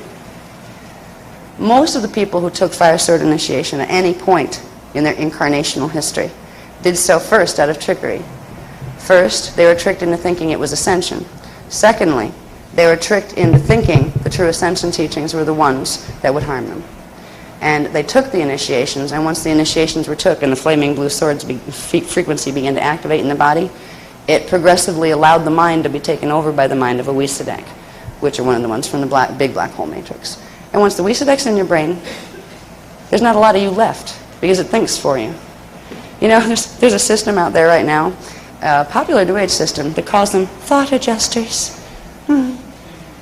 Oh, just call for your thought adjuster to come and it'll help you solve all your problems. It'll keep you from pain and all of these things. This is some of the nonsense that's being fed to people in the New Age movement, and they're not stupid people. The thing is, it's being done very cleverly, and it's being done with a knowledge that we don't have the original records to compare it to anymore. We don't have the memory of how things work. So, okay, maybe it works that way. Just like when science takes a look at the human genome and says, that's a normal human genome, we've mapped it completely. Well, you're not going to be able to tell if that's really a full human genome unless you see the original prototype, which they don't do. People in the New Age movement are not being shown the original prototype of the founders' spiritual teachings, which were the Templar teachings of divine science. So if you don't have that to compare it to, anything looks good. You know, it's like you emerge out of the old dogmas of the past that took once upon a time sacred teachings, twisted them into dogmas to control masses of people, and they became our traditional religions, and it happened to every one of them. There are elements of truth and huge elements of fiction in every holy book on this planet and every religion. So no religion can stand up and say, we have more truth than you, because they've all been messed with. and they all contain a bit of sacred as well. But the original place where all of the sacred teachings came from were the original Founders Race teachings. They're the teachings of the Emerald Covenants that were recorded on the Cloister Doratura plates, which are holographic discs, recorder discs, that were manufactured in the Sirius star system and brought to Earth 246,000 BC. There were translations on paper, sort of, papyrus-type paper, made of these digital texts. The physical books that were written texts were called the Mahabharata texts. The ascension teachings that we teach, which are Stargate teachings, which are healing your DNA and activating your flame body teachings, they are drawn directly from translation, contemporary translation, of the CDD plates and the Mahabharata texts. There's a lot more, and this is where the detail is there. You should see trying to translate this stuff. It's all encrypted digitally. It's an amazing process. Just, I mean, Az and I are going through it, and just the frequency as it comes through your body, there's so much contained within every little bit of it. It's absolutely exhausting to hold the frequency that knowledge rides on sometimes. Excuse me. Just getting over a cold. We picked up a cold thing in Santa Fe when we were there, and literally have been sick with it for the last, 2 weeks since we've been there. Just getting over it. Anyway.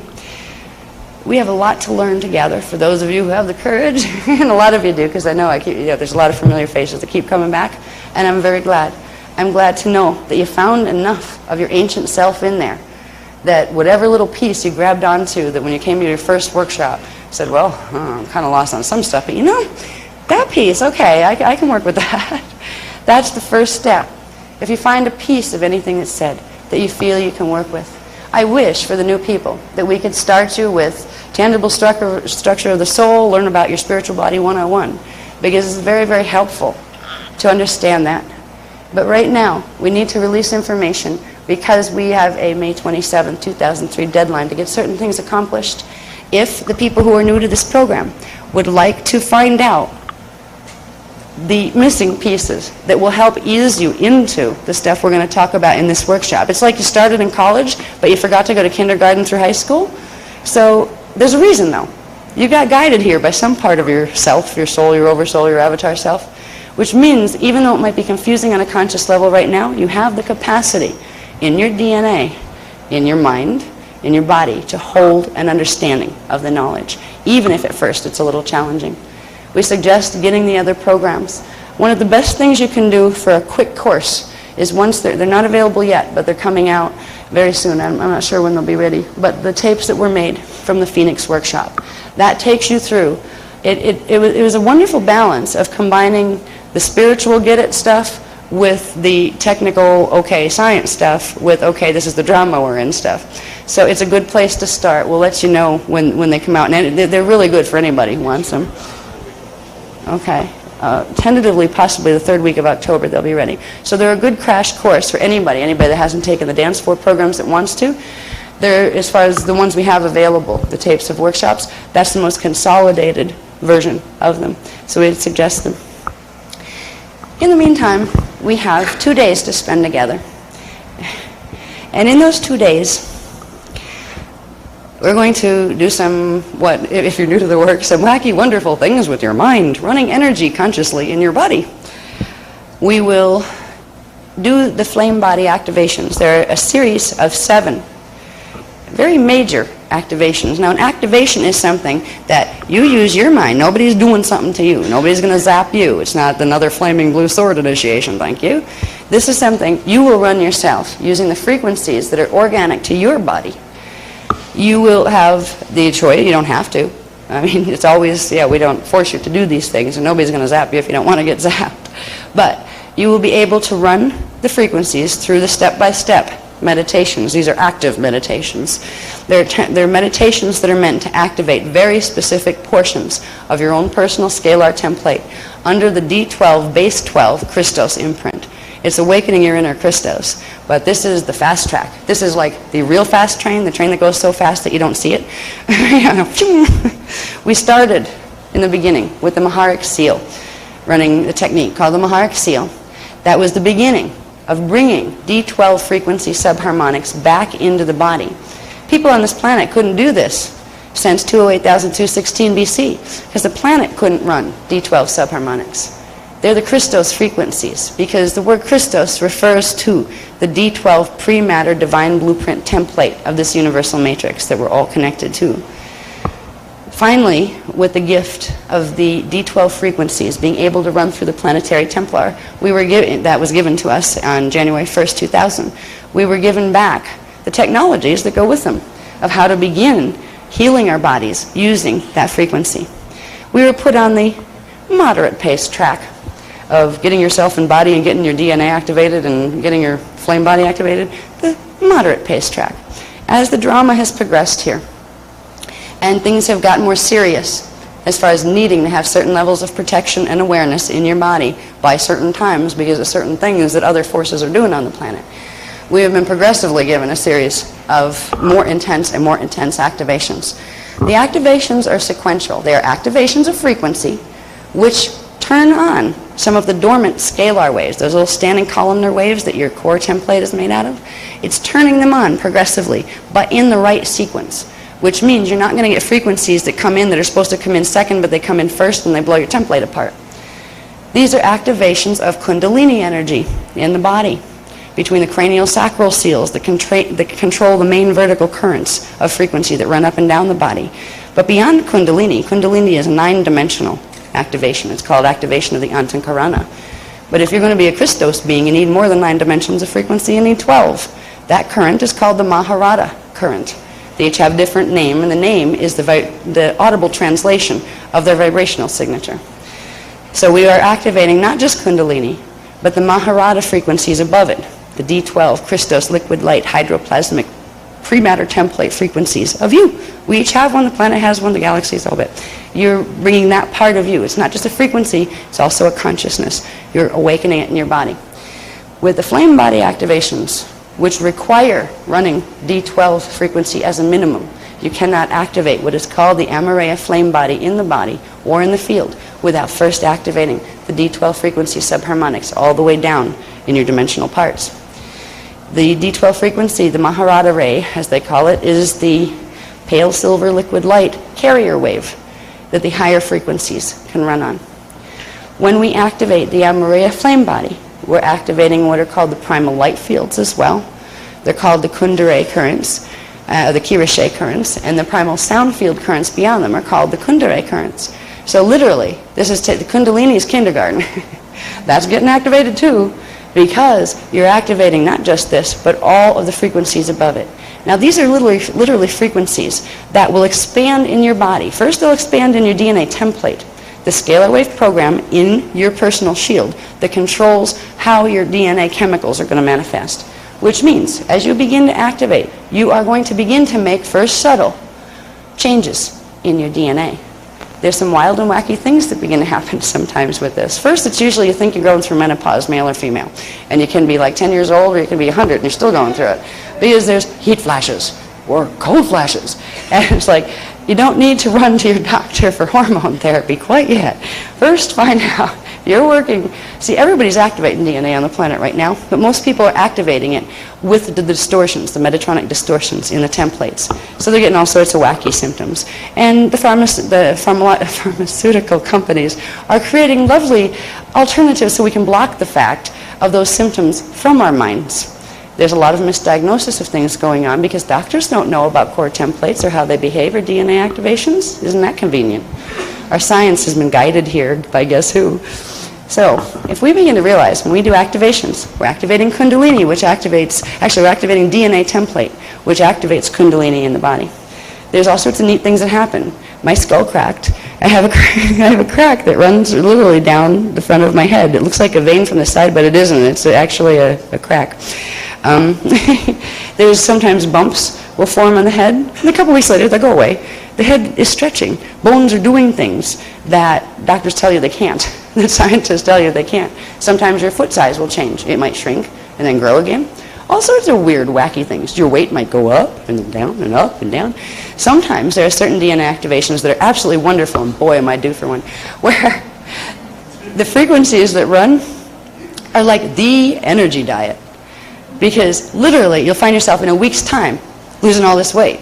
And if like you've been fighting with the opposite activations, they're actually making you put on weight, and you get the energy diet, like, oh yeah, you got to bottle that, I'd be rich, that kind of thing. There's all sorts of changes. This is not fairy tale stuff. It's real. That's what kind of makes it exciting, but it can also be scary too, because you're sitting there on your couch watching TV, and all of a sudden you feel like you just got a fever of 110 out of nowhere. Boom, heat in the body. Other times it'll be sleep, where no matter what you do, no matter what time of day it is, all of a sudden you just got to fall asleep or you're going to fall down.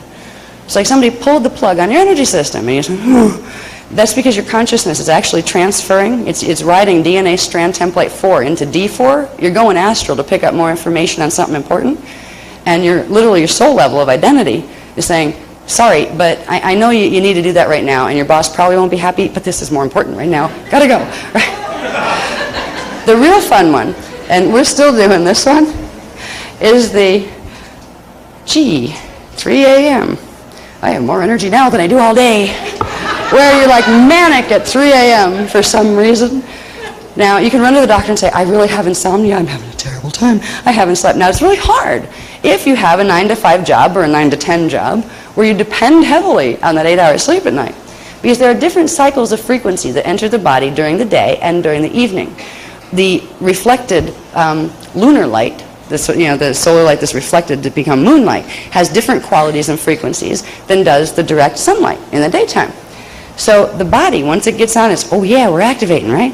And you're doing it under the divine blueprint, which is the right sequence in the shields will activate. That means your own soul, oversoul, and avatar level of self are actually guiding the process. There will be times when you need lunar frequency. There will be times when you need solar frequency. And it may not coincide with your regular 9-to-5 or 9-to-10 schedule. Now, I've had the manic runs lately at night. I seem to be up at like 3 a.m. and this is when I've been clearing this thing. I'd wake up 3 a.m. and cough for an hour and a half because I've been just clearing a cold. The cold itself, and I know this, I know we picked it up. It's like some kind of weird flu thing that responds to, finally we broke down and took some penicillin for it because it was so bad. But I recognized it was a clearing, and it still is. It's a clearing between the 4th chakra, the 5th chakra, and the 6th chakra, which has to do with 4th, 5th, and 6th DNA strand activation and clearing. So there's all sorts of weird symptoms you can get. Now, I happen to go through a clearing cycle at 3 a.m. for some bizarre reason. I wake up and cough. But I don't worry about it because I realize what it is. It's getting better, and so is as. You may find yourself getting a cold or getting a this ailment or a that ailment. When you get sick, we've been taught to go, oh, this is terrible, I'm sick, sickness is a bad thing. When you tell yourself that, you really get yourself worked up and tied in a knot. What sickness is the body trying to rebalance itself to health. It's saying, ooh, there's something in there that's unnatural to my template that I need to clear. So when you get a manifest sickness, it's actually the body is taking an opportunity to clear something out that's not good for it. Now, if the body doesn't have the frequency support it needs, that can be, people die from illnesses all the time on this planet. If they had their full D12 frequencies running, that wouldn't happen. It would just transmute it. We're bringing back our ability to transmute illness as we activate DNA, but it takes a while to generate that much D12 frequency in the body before you can go and immediately cure your own cancer or anything like that. If we have diseases in the body is trying to heal itself. Some people heal themselves, and their souls know this. By having an illness that is so severe, they know they'll drop the body. But they cleared it from the template. So they know that the next body form that they move into and incarnate into will be one at a much higher frequency level without the distortions, which means they might be able to ascend out of density 1, dimensions 1, 2, and 3 systems, and into the next level up and get out of the gross matter density systems down here. So there's a whole set of ideas that go along with understanding the big stuff like stargates and black holes that have to do with simple growth in the way we phrase things or frame things to ourselves. We can look at something on the outside and identify it as a calamity, or we can identify what its purpose is truly in eternal life evolution. It's only when we're afraid that we're actually truly deep down not eternal after all that we get attached, overly attached, to the outside dramas, because we're afraid we don't have anything else. When we're sitting in our heads these days, since 25,500 BC, trying to figure out who we are, where we came from, because we don't remember any of the other parts of ourselves, it seems like this here is the only thing that's real.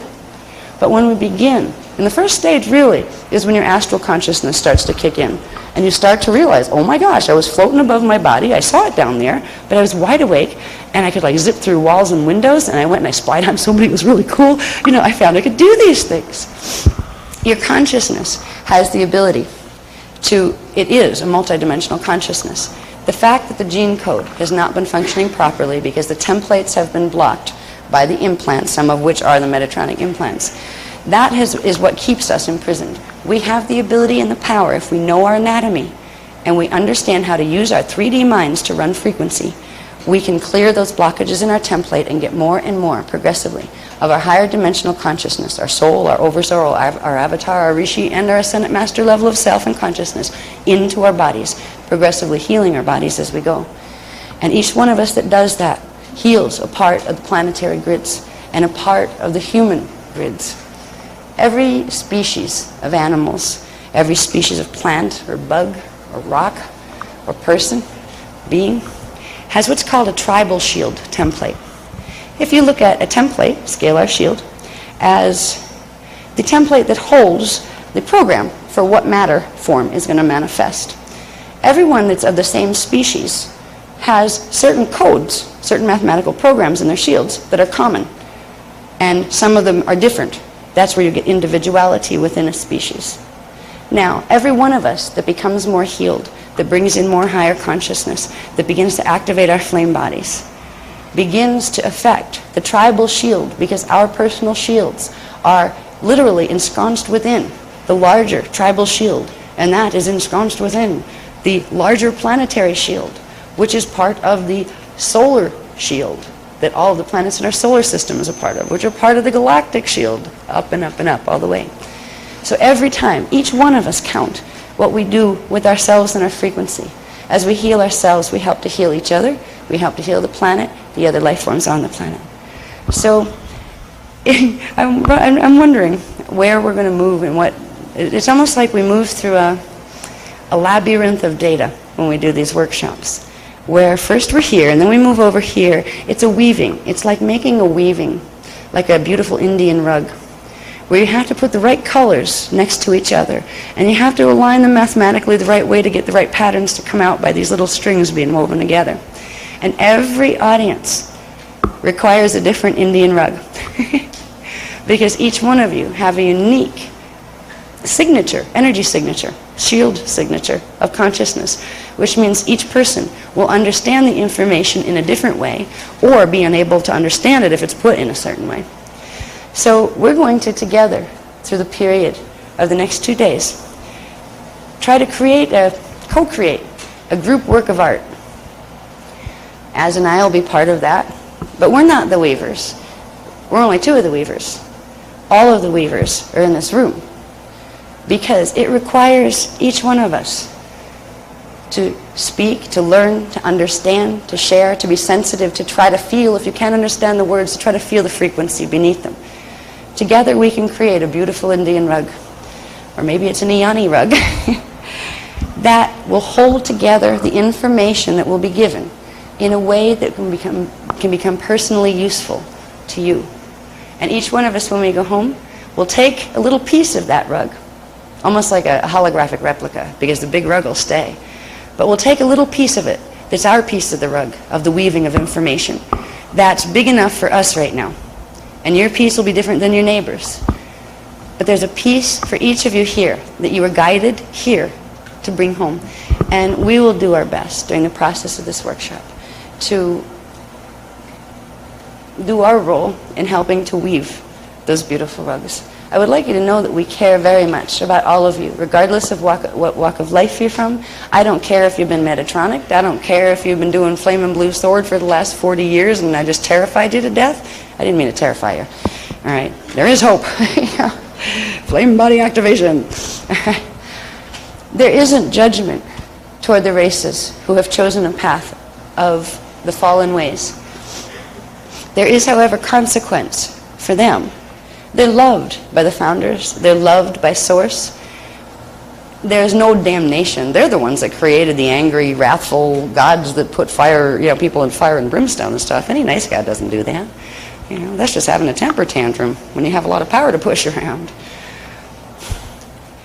There is huge love in the teachings that we carry.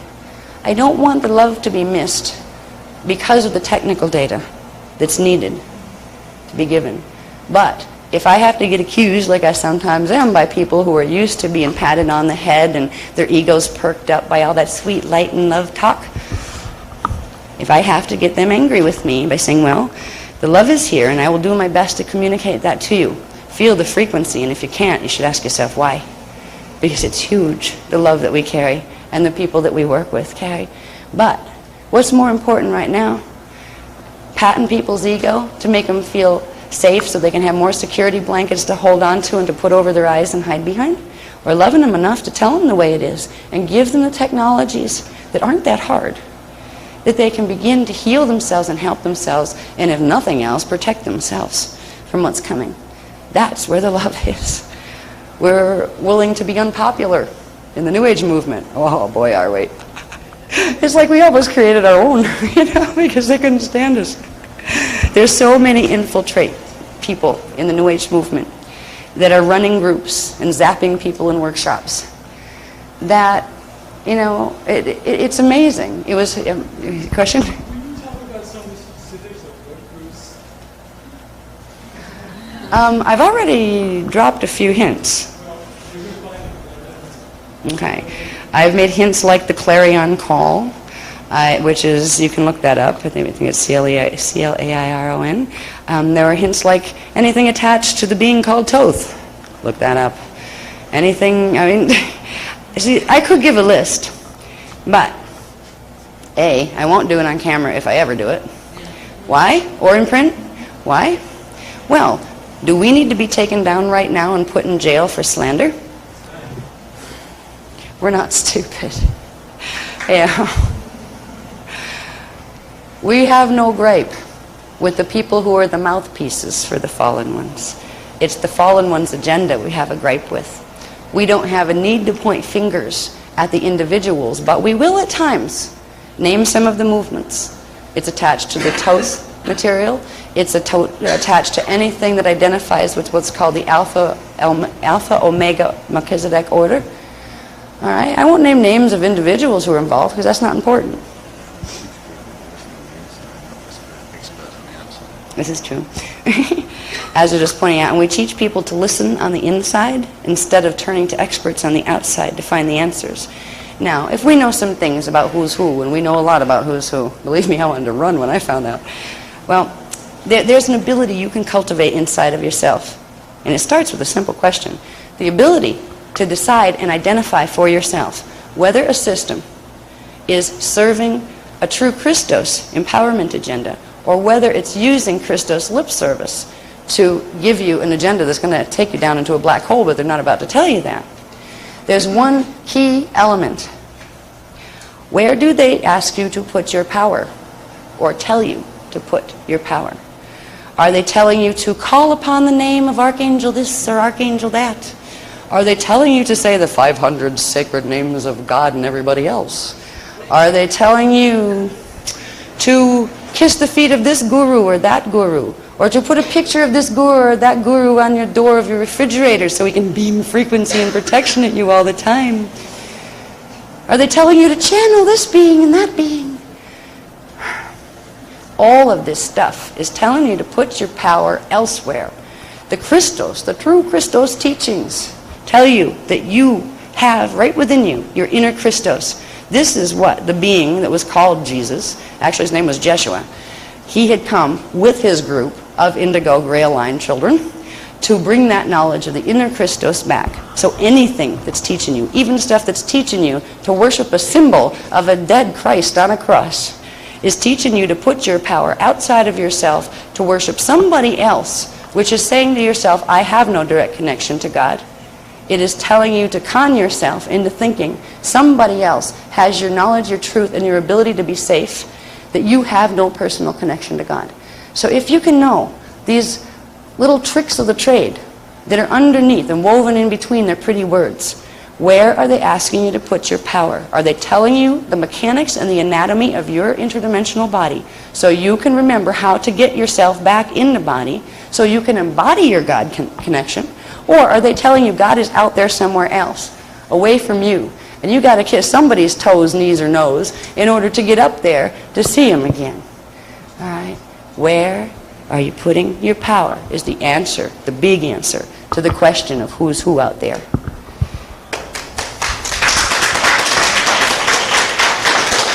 Thank you. And also, answering it that way keeps us out of jail. Because we can't afford to be sued.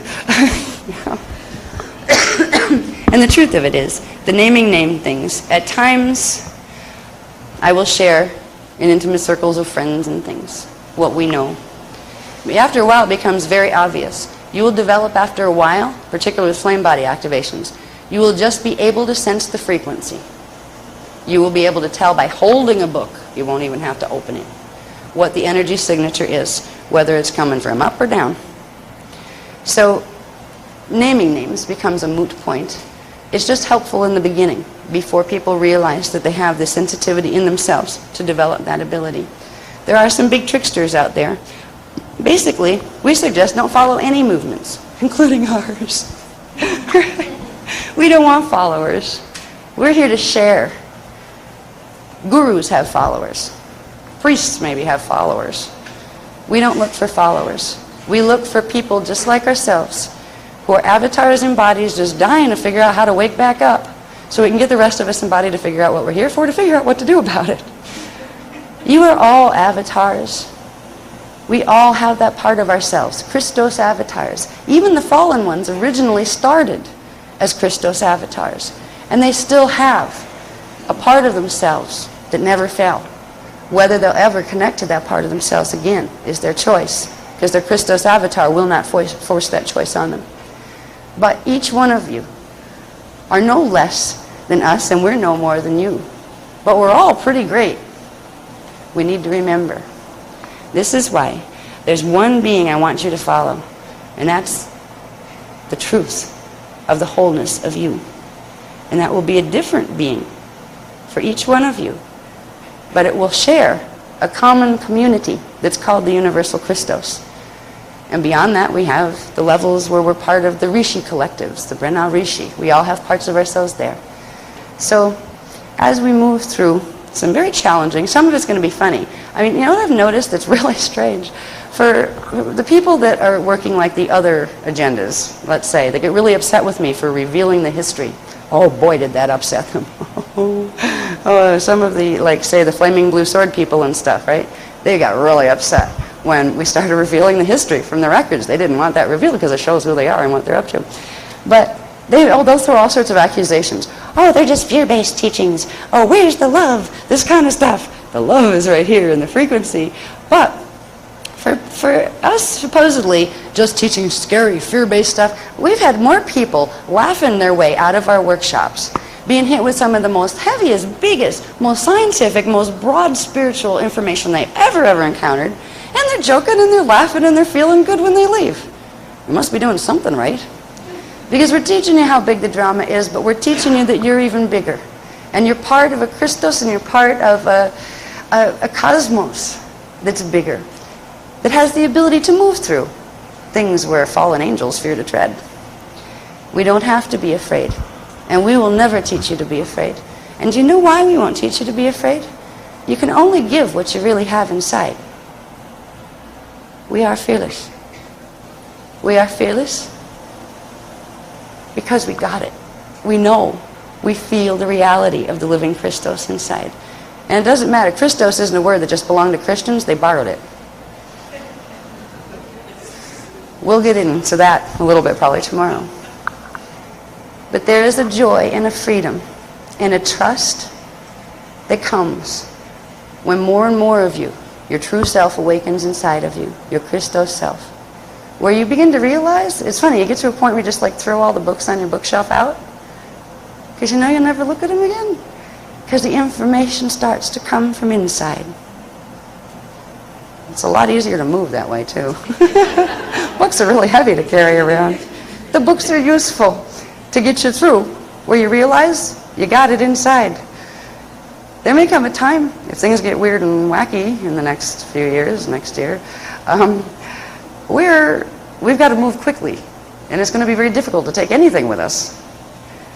If that happens, and we know we have it inside already, it's like, where did I put that file? I know that book's in there somewhere in my cellular memory, in your template. You do have it. You might not have immediately, every time you demand it, the answer to something. But if you realize it's in there, if you can ask the question, it implies you already have the answer. That's a little trick that most people don't realize. That if you can come up with a question, it implies you already have the other side, the other half of that energy signature, which is the answer. The question came up so you could give the answer back to yourself. Now you might find it reflected to you out here, where you actually project it into the hologram and somebody else comes up and answers the question for you. But when you start to realize the dynamic that's happening, you'll say, well, why don't I just like directly manifest it? Okay, get into that space. I know the answer. I will let it come now. You know? There's a lot of tricks in using your own psyche that you can learn to make your process easier and more joyful. But the one most important thing is to remember right now you have inside of you everything you need. You have an inner Christos. You have your direct connection to Source. You don't need any dogma, any book, any priest, anybody, any hail in this, hail in that of things you can't see either, any channel to do it for you. You have it. You just need a little bit of reminding about where your parts are so you can remember how to use them. That's all we're teaching you. We're just giving you back a gift that we were given by the Eoni. The reason we do what we do, as and I, now Mac, was speaker 3, Marianne Calloway back there. Yes, I have to do that. It's part of official protocol.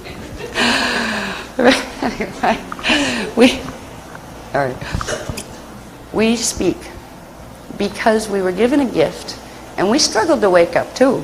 Going, I'm a what? What's an Eoni? How do you spell that? Right? What was that word, Melchiza? What? You know, and we all start with. Yeah, I remember I was a Melchizedek for a while because I couldn't remember how to spell the rest of it. You know? Now, we'll get into Melchizedek's. There's Melchizedek's, the Holy Order of the Unisai. The Melchizedek cloister is actually, again, a name is a tonal resonance signature, the verbal translation of a tonal vibration. Melchizedek has to do with, it's not a being, it's not some flaming blue guy that flies through the sky and calls himself Captain Melchizedek, because they've got those too and they're not the real thing. All right. Jeez. They make pretty pictures to hang on your wall, though. The word Melchizedek is an ancient signature that has to do with the primal coding of the sound and light fields that this particular 15-dimensional time matrix was formed on. So it's simply like a family name way up on the Ascendant Masters levels of all of the consciousness in this time matrix. We all came through the different levels. We call it stair-step creation. To get into manifestation, you have to project yourself as consciousness, as say a burst of consciousness, has to go down in frequency, leaving a piece of itself every step of the way. That's how you get these different levels of identity. Now to get down here implies you have all those other steps up there.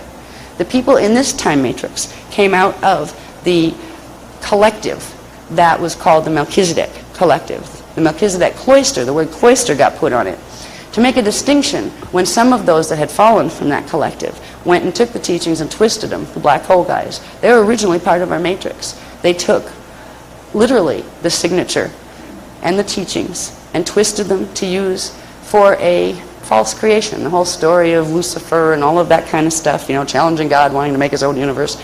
Well, that's really a very kindergarten level version of a large interdimensional drama that took place between massive amounts, massive groups of founders' races, ones that were trying to help others that had fallen, and fallen ones that couldn't recognize their connection to Source anymore, who tried to take over the local universe in order to be their own creator gods. That's how they ended up in a black hole matrix, and they're still trying to do it. But we have, so like if you don't like the word Melchizedek, you don't have to either. It's like eventually someday you'll realize, oh yeah, it was a family name. It's like you don't have to be a Melchizedek or identify with it. But the best thing to do is, with the word, be aware there's a distinction. There are two families. The Holy Order of the Unisai, Sacred House of One, which are the ones that retain the original teachings of the Law of One. which we are all connected, which are the teachings of a free will, love-based system that is not in polarity, conflict, and drama. The ones that teach freely ascension teachings and don't hide them and twist them so they can manipulate people with them. That is the order of the Unisai. Means the point of all union. That's what that word means. It's an ancient Anahazi, which is a Elohim word, an Elohai Elohim word, not a fallen Elohim word. That means the point of all union. It is another way of expressing source or creator or God or whatever you want to call that central point of consciousness and eternal life and intelligence that all of us are manifestations of. The Melchizedek cloister is the Holy Order of the Unisai, and we represent those teachings. They're called the teachings of the Emerald Covenant. There are various other Melchizedeks running around on the planet right now. Most of them affiliate with what's called the Alpha Omega Order. This has to do with Alpha and Omega Centauri, the planetary systems that have fallen planetary shields that are directly open to the black hole systems. So there are Melchizedeks coming up from the black hole systems and embodying here and teaching false ascension teachings. So it's good to know the distinction between those names. Boy, was that one of the things that made them mad. We actually published it. We actually let them know because people had to know, because they were being tricked. And worst of all, they were being tricked under the names of the people who were actually trying to help them, which is like a slap in the face. You know? There's a drama going on that we have the ability right now to make peace with, to move through, and to be very, very aware as we go through. There's going to be things. I mean, things are happening very fast at this point. They're going to happen even more quickly if certain things take place as opposed to others on the 27th of May. This is revealed tonight, in fact. The first time I knew something big was coming for this workshop as far as the revelation of something. I could feel it, but I couldn't access it because it was on security clearance. By the end of this workshop, we'll talk about all sorts of things: black holes, healing the shadow body, activating the Amareya flame body, and activating the planetary Amareya arcs. This has to do with the event of the beast activation and the flaming blue sword, fire sword initiation that's coming on May 27th of 2003. Because there are certain events that can create a protection field here that need to be orchestrated on May 27th of 2003. It's going to be a calling that's put out to all indigos and humans on the planet that'll listen. Now, I don't know what the exercises are yet that they're going to ask us to use, but there is a process of helping to anchor the planetary Amareya flame body, not just the arcs. And we were told, and this was like, oh boy, they're serious. They've never ever said this before. They said, well, we're kind of like on evac alert. Now, what they said was that because of the events that you will know what they are, because it's like technical stuff that I still have to get off the computer, you know, literally given to me in the last like 2 days. If certain things go well on May 27th with anchoring the countering frequencies that will create protection from the blue sword activation, then there will be one course of events that will take place, and we will be progressively prepared for those. Those will be much more stable and peaceful than the other course of events. We were told that if the events are not successful of anchoring the frequencies in the flame bodies, which requires people with flame bodies activated to be able to activate those frequencies, we will be on 3-month evac alert. That doesn't mean in 3 months they'll evac. That means for 3 months they will evac. Because at the end of 3 months, there's going to be a problem. They've never, ever, ever said that or given that specific information before. I'm sorry? Say. All right. If the Guardians' plans are successful on May 27th of 2003, and that happens to be when we've all been called, like a whole bunch of us have been called to go to Paxos, Greece. We're doing a major workshop there, and we're going to be taught a lot of this, and we're spending like all night out on this really cool uninhabited island in the ocean and stuff. Yeah, that night. We're going to be asked to help anchor frequencies that will create for everybody, even the ones that have chosen the path of falling, a much more peaceful and easy time. If that isn't successful, see, there's a problem. The fallen ones and their lovely beast mechanism, well, they almost outsmarted themselves. You know how you can let a beast out of a cage and then go, oh my God, what'd I do? Well, they kind of didn't have done that. because there are certain things happening with the beast frequencies now that they thought they would be able to do one thing that had to do with taking over one of the inner earth temples to stop the frequencies of the what are called Amareya arc frequencies that are going to come down and protect whatever part of the grid is going to be protected. They thought they could stop that. Because they can't stop that, that goes on autopilot too, which is the protection frequencies that come in. They're going to implode their own black hole if they don't get help from guess who? They always end up, even when they're trying to destroy us, they get themselves boxed in corners that's going to hurt them, but also, you know, people on the other side. And they always ask for help, and guardian races they always try to help, you know, heal, whatever.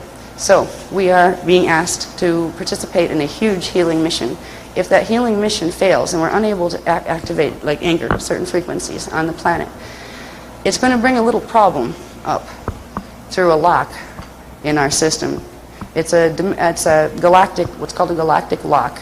Now there are gates and there are locks. Locks kind of work like gates, but they hop between dimensional bands through what are called the void spaces.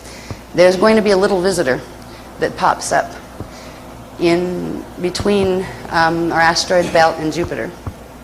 It's the thing that was called wormwood in the Bible, and some of you that follow the work already know what that body is. It's an Nibiruan battle star that's connected in a direct orbit with the planet Nibiru. It is a planet that was forced into an artificial orbit. That's why it's not our 12th planet in our system anymore like it used to be. And it goes on an orbit that dips in between what was called the phantom matrix black hole and then comes back up for a cycle in ours. When Nibiru, the planet, goes out, wormwood, its counterbalance, comes in. That's how they keep the thing in its retarded orbit. Well, wormwood was originally created by phantom matrix races.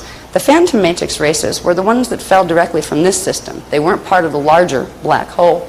They had to do with another system as well. The Wesedex and the phantom black holes were two different ones. The phantom races thought it would be really cool to pull in part of the grids over here. So they created the setup of wormwood and Nibiru. And that setup was then taken over by the Wesedex, because boy, could that be useful. When the beast activates and the flaming blue sword currents come in and begin to enter our universal and galactic grids, they literally, it creates a pulsing current of D13 reverse that grabs a hold of wormwood's orbit and pulls it where it wants it to go instead of in its natural cycle that it would come in.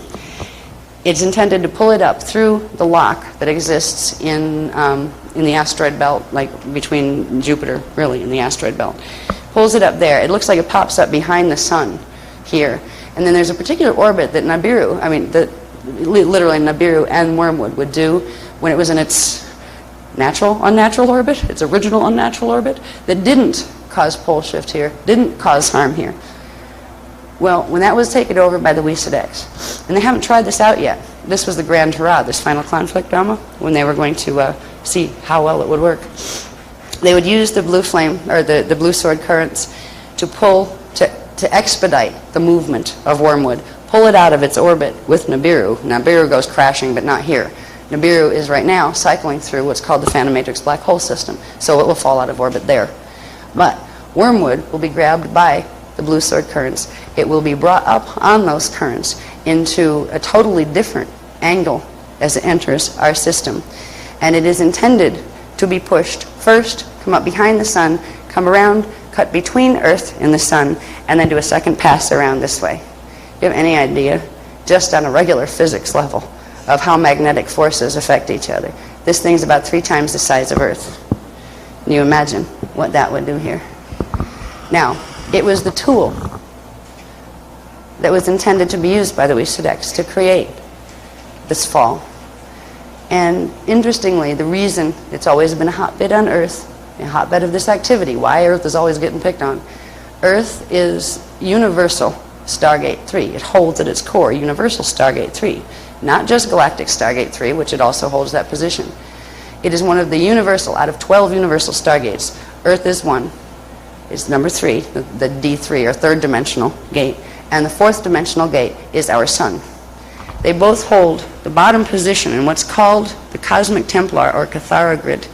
And if you can take those two down, it creates a chain reaction all the way up. That's why all the activity is focusing here.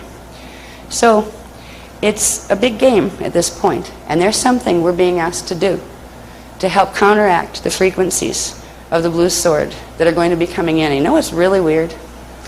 The people, I won't again name names, but there's a certain person who's teaching certain ascended masters' teachings that are planning for the fourth battle of Armageddon to begin in May, because that's when they're going to be out anchoring the flaming blue sword. So we're being asked to bring in the counterbalance to that. And it's kind of funny, because at this point, the blue sword's coming in, and it's either going to come in balanced, or it's going to come in out of balance. The other side that used to consider themselves our adversaries because they were working a black hole agenda instead of an ascension agenda aren't even fighting with us anymore. There's something that we'll talk about probably, it'll float its way in, but probably technically on Sunday. It has to do with a new occurrence that took place on August 1st of 2002, and it was called the Truce of Loving Mercy. It's not a peace treaty. These guys don't want peace, and they certainly don't want anybody getting in the middle of their intended final conflict drama with each other. They're going to do their World War III stuff if they can help it, but if they don't blow everything up in the process before the fact. But the truce was almost like a ceasefire agreement, because they got themselves into a predicament where now that they've activated the beast, and it's going to set all this in motion, and it's going to bring wormwood flying up through, and wormwood's meant to do something, not just rip this system out of its orbit. It's meant to create what's called a solar red pulse. Now that's a natural occurrence under certain circumstances, but when you have damaged planetary and galactic grids and a red pulse runs, it literally reduces to space dust everything in its path. It vaporizes it because it shatters the template. We'll talk a little bit about red pulse, because the nasty little beast machine and its wormwood piece of apparatus was intended to build a solar red pulse. It's a pulse that builds inside the solar core, which would be inside Stargate 4, Universal Stargate 4, our sun, and it then leaps through the shields into the planetary core, into our planetary shields. When the shields are working naturally on a base 12 system, which means every frequency, every dimensional frequency has 12 sub-frequency bands in it. That's a base 12. A base 8 would be only 8 sub-frequency bands, right? So we're on a base 12 system.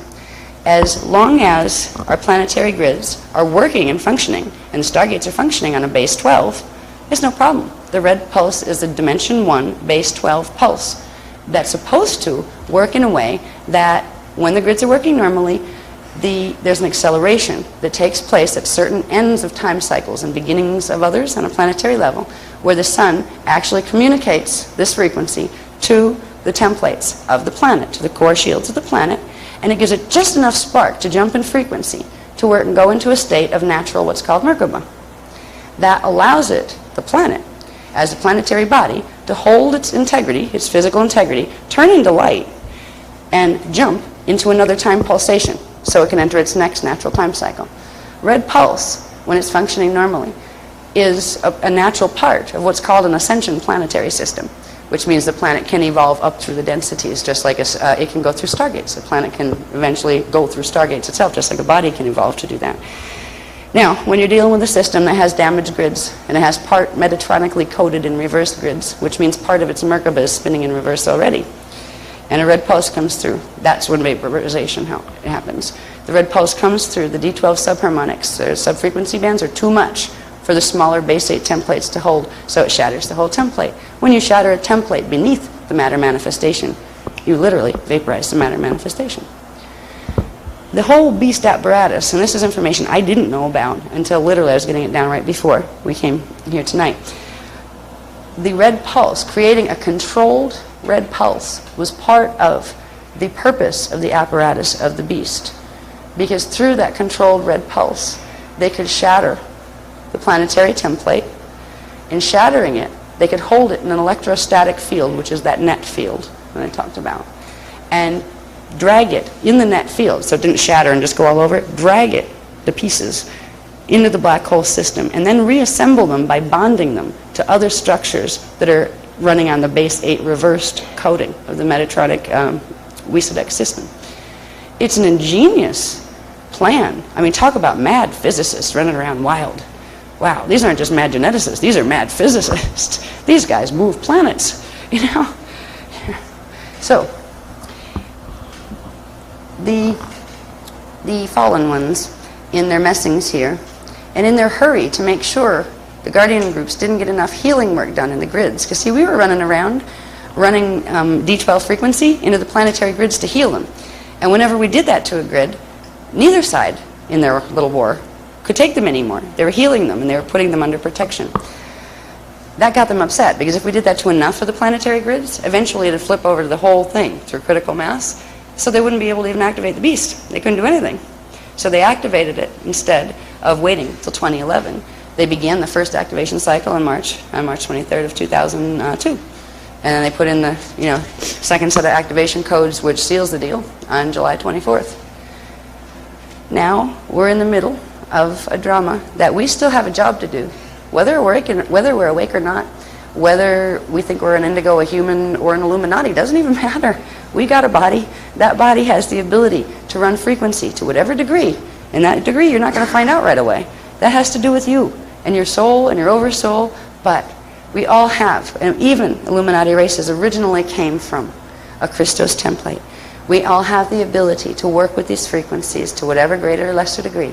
And right now we have the ability to make the difference between whether or not we can get all of us out of this predicament. Because if wormwood comes up through the gates, through the lock, and into our system, and creates that red pulse, there will be a period. Now it will start to come up through the locks when the fire sword initiation happens. That fire sword initiation is phase locked in to the universal grids right now for May 27th, 2003 at 11:11 p.m. Now, wherever you are in the planet, it will be 11:11 p.m. when it hits your area. All right, there's a whole way of keeping time that has to do with grid resonance and vibrational compatibilities as opposed to external time. That is the point in time when wormwood is intended to be dragged up through the lock system and into our system. The people that are teaching Clarion Call and a few other master's trainings from the black hole system know that they're planning to bring wormwood in. They know it's planning to come in. They're actually doing workshops and things around it. Well, now a bunch of them are running for cover, because what they didn't plan on was there's a certain amount of our planetary shields that phase locked into a particular frequency where they're stuck. They're partially Metatronic coded and they're partially divine blueprint coded. There's not enough divine blueprint for them to clear the Metatronic, and there's not enough Metatronic for them to get rid of it and reverse the divine blueprint. They're doing this and they're stuck. And what that's doing is creating a situation where they can't go up and they can't go down, which leaves a hole in the net. So when the flaming blue sword comes in from the WISA matrix, when the red pulse that it's intended to release through the tool of wormwood comes in, that red pulse is going to hit the part of the grids that can handle it, those grids that still have divine blueprint, which is a base 12, and it's going to run right through into the Metatronic side, and it's going to shatter the unnatural electrostatic field they have around. It's going to go right down their black hole, and it's going to shatter their template. The bloomin' idiot's hung himself. I mean, jeez. Now, we don't want to see anybody get hurt. Guardians never do.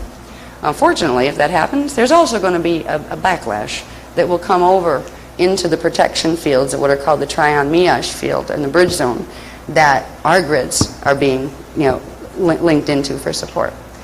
Our grids will be okay because the frequencies of the Trion Miage field are stronger. However, what it will do to biological life forms that don't have 100% activation of 12-strand DNA is another story. If the red pulse gets released, it's going to cause real problems for both sides.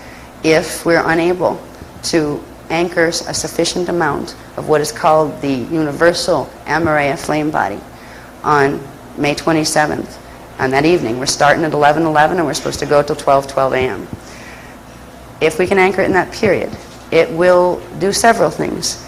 First of all, it will help the Guardians. It will do the anchoring that's necessary here so Earth can do its part in shifting the angle that the blue sword comes in on into our universe. That will completely change everything, because when the angle shifts, it will actually send it through a gate connection where it goes right down, and as the wormwood thing is coming up through the lock, it will hit it with a reduced current, but enough to break the asteroid into many little pieces, which means it no longer has the strength, first of all, to generate red pulse by passing by the sun. Another thing is it will lose that twisted orbit that it was intended to go in. Now, we may get some pieces coming through, but that is what they've told me tonight, is the day that they're planning to blow up wormwood before it gets into our system. And it's right when it's passing through the locks that it needs to get it. That way it won't have fallout all over our system. If this works and we can anchor with it, what we're doing is anchoring a protection field on the planet, the Amareya body's protection field on the planetary level. If we can do that, there's going to be the beginning of what's called a separation of the planetary radial body. That's the only way either side is going to survive. It means the ones that are falling are falling. The part of the grids that are going to fall, you can't bring them back at this point. But we're not going to fight over them. I mean, why fight over them? They got them. You can't change that. They got their way. But at least if we help them now to stop wormwood from coming in, because their little beast got a little out of hand, and they don't know what to do with themselves anymore because they don't want to implode. If we can help the Guardian races run the frequencies of the Amareya protection fields, it will create a condition that over a period of, well, between now, or between 2003 and 2012, there will be a progressive but slow, gentle separation between the fields of the parts of the grids that have been Metatronicked and are going to go down into Black Holeville, which means they're going to disappear from our visual hologram. Now, you know that's going to take some kind of something happening on the surface. All right? It might be a big volcano in one place. It might be a tidal wave in another. There's going to be some earth changes, the severity of which I think we will know more by Greece. Yeah. Okay.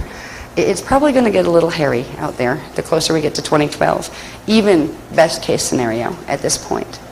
Now, before, when we originally started these teachings, we were teaching Plan A, how to heal the grids fast enough so none of this would go down. So we wouldn't have to teach any of this stuff. We wouldn't have to tell right now about the history and how horrible it is or the big drama, because it would get fixed. Right now, we're in a situation we can make a difference, and it's a big difference. If for some reason, even if lots of us participate, there's still no guarantee that it's going to work perfectly, even if the other side helps, because there's a little part of the other side that are like kamikaze pilots that would rather die than make any agreements at all. And one of the things we made them agree to, some of them that made the agreements, the truce, were that they wouldn't do a second wave of body snatch walk-ins, because they're going after indigos. They still have humans and indigos in them. And some of them wouldn't do that. They'd rather just take their chances. This show's not too smart. Maybe brilliant, but you can be really stupid and brilliant at the same time. So there's still some counterforce happening, where indigos are getting messed with and humans are being hassled, but it's not as severe as it had been because of the truce of loving mercy, which gives an easy out for both paths of evolution, an easier out, which by cooperating, even between a group that has chosen for eons to call the Guardian races their chosen selected enemy, only their second favorite though, their first favorite enemy were the other side of their own conflict drama that they're fighting. If we can, at this point, realize the grids are already divided. They phase locked on March 23rd, 2002 with the beginning activation of the beast. What's going up is going to go up, what's going down is going to go down. That can't be fixed at this point. But there's a part of the grids that are in the 31 to 51% divine blueprint left range that are the ones that are stuck. They're the ones that will get vaporized if something isn't done.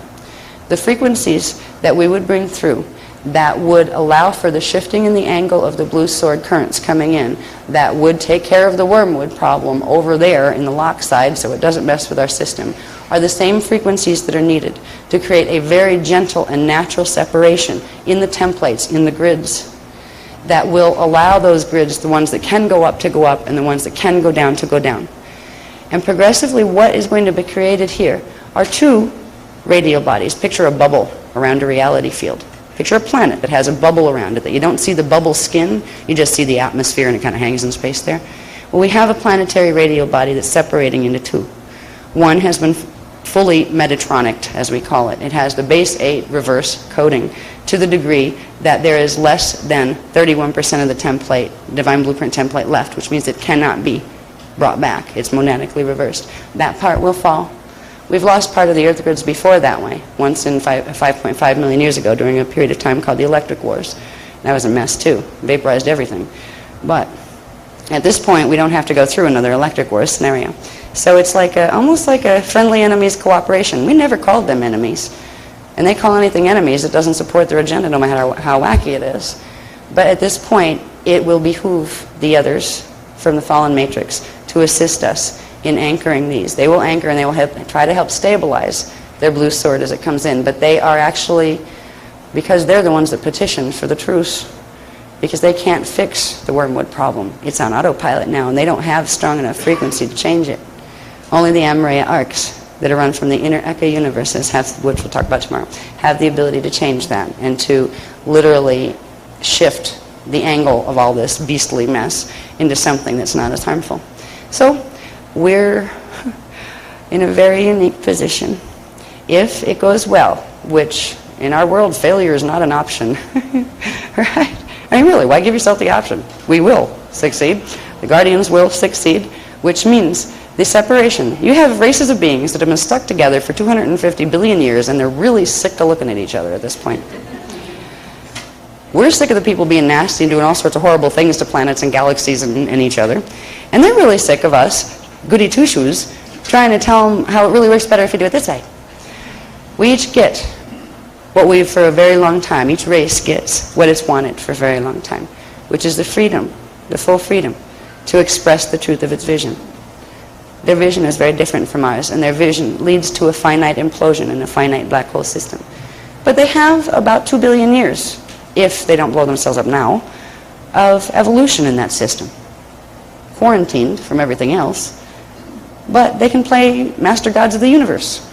And then they already prepared themselves with the ashes to ashes and dust to dust programming. They know they're going back to space dust someday. So they have their choice. We can't make their choices for them, but we can all work together at this point peacefully.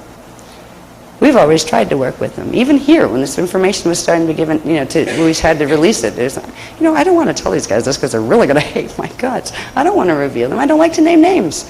Why? Do I want to hurt people? Am I angry with people because they're having a different agenda than me? No, they have a right to a different idea. Even on the founders level, there are founders races that had an idea, and that idea got them really messed up, and they still want to follow it, and they have a right to do that, even though it's not a very smart thing to do, because God and the universe are fair. There is a balancing that will always happen, and it's not some God comes down and zaps you. You were bad, so we're going to blow up your black hole. It's simply action and consequence. We will all eventually meet the consequence of our chosen actions. We were given the gift of free will. If we choose actions that work in harmony with Source, with the universe, with good intention toward everyone, with a remembrance of the love that we are all one being, and there's a level of reality where we always will be one being. If we work with that principle in mind, the consequence of our action will be peaceful and joyful. If we work with principles of hatred and anger and blame and justification for destroying something else, or elitism and arrogance, anti-Christos behaviors, the beings give themselves an excuse to act poorly and abuse the laws of nature. Eventually the laws of nature will give the consequence, and that's what's happening here. So nobody is rendering any judgment on them, but they have brought a judgment of physics down upon themselves. That was their choice, but at least the way of the path of the Amareya arcs that we're moving into now gives both sides an ability to have more evolution. We have the ability to move into what's called the bridge zone space, which is a continuum cycle, a time pulsation rhythm that gives us actually a time cycle bridge between where we were, where we are at this time, and where we should be at this time if our grids were working naturally. It gives us about 2,000 years in safe space until our planet can naturally re-evolve back into its natural pattern. It will go into what's called density 2, the next level. It will ascend. That's our safe zone. Their safe zone is they have 2 billion years or so worth of evolution, unless they do something else stupid and blow themselves up somehow, by doing internal stuff, to fight with each other, because that's what they're going to do. You have creator gods on the Draconian side and creator gods on the Anunnaki side. We call them Weesadex and Weesadrax because they're both Weesadex, but some of them have Omicron Draconian coating, which is a base dragon moth coating that's kind of mixed with reptile, and then the others have the Anunnaki, which is part cetacean, dolphin people, and part aquatic ape. So they can play masters of the universe, and they can, throw fireballs at each other for the next 2 billion years if that's what makes them happy. There are people on this planet that will be in each of those different radial bodies of the planet when they separate. And I keep asking, what's this going to look like? Because if we're going to disappear out of each other's hologram, large amounts of people disappear out of each other's hologram. That's got to have a symbolic translation in the hologram as far as action. And I think we're going to be learning more about that, but this has to do with the beginning of the time of tribulation that was mentioned in the Bible. There are sicknesses that are going to come to some groups. There are earth changes that are going to come to others. But we're going to see a shifting of consciousness. There's probably a lot more to this. I think there's going to be some very strange time effects. Like, wait a minute, I lost 2 days, where'd they go? This kind of stuff happening the closer we get to 2012. That's if we get to 2012. The object of the game here is to get to 2012, all right? We'll have 2 separate reality fields progressively moving apart, but gently, because of the frequencies that will allow for the gentle separation instead of the red pulse implosion.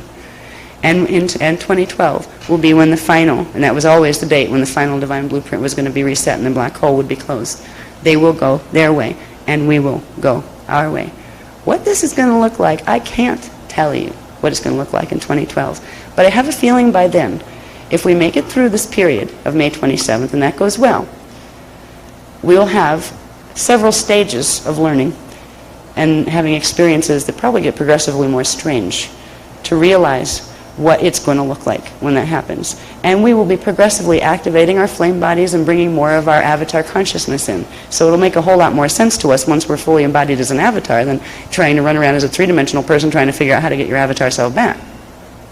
We will have what we need, and we wouldn't be given a cross bigger than what we could bear. And that's very true. I said more in the introduction than I planned. What time is it?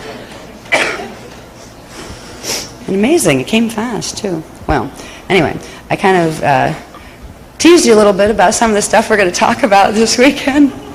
It's almost like I gave the end of the workshop at the beginning. We will fill in details, lots of them, in the next 2 days. We will start, however, tomorrow with the good stuff, the exciting stuff, the ancient heritage that's ours right now, the flame body, activating the flame body. This is the personal stuff, the stuff that gets you through. The stuff that if you can't remember anything else, remember how to do this. We will have 7 exercises that will be given tomorrow. Not all at once. They'll be broken up. There will be like the morning session, and like the afternoon session, and the evening session, and they'll be broken up through that period. It's very important to get these activations now. They are one of those that you can use them again later. The exercises, you can use them again later, but you don't have to. It'll amplify what you got. But as long as you get them once, you can go on to what's called Technique 8 after 4 to 6 weeks, right? 4 to 6? Yeah. Now, Technique 8, we can't run here because you need to have the frequencies that you will get from 1 through 7 building in your shields and activating in your DNA template for 4 to 6 weeks before it'll even activate. If you can run Technique 8, it's not going to do anything for you. It won't activate because it would overload your system, and you get your flame body all right. Your whole body would go into flame body, and your own template won't allow that to happen. When you're working with the Christos frequencies, you can't overload. You can't have a real bad Kundalini crash because your template, your avatar level, will shut down the portions of your template that are running too much frequency until your body gets back into balance.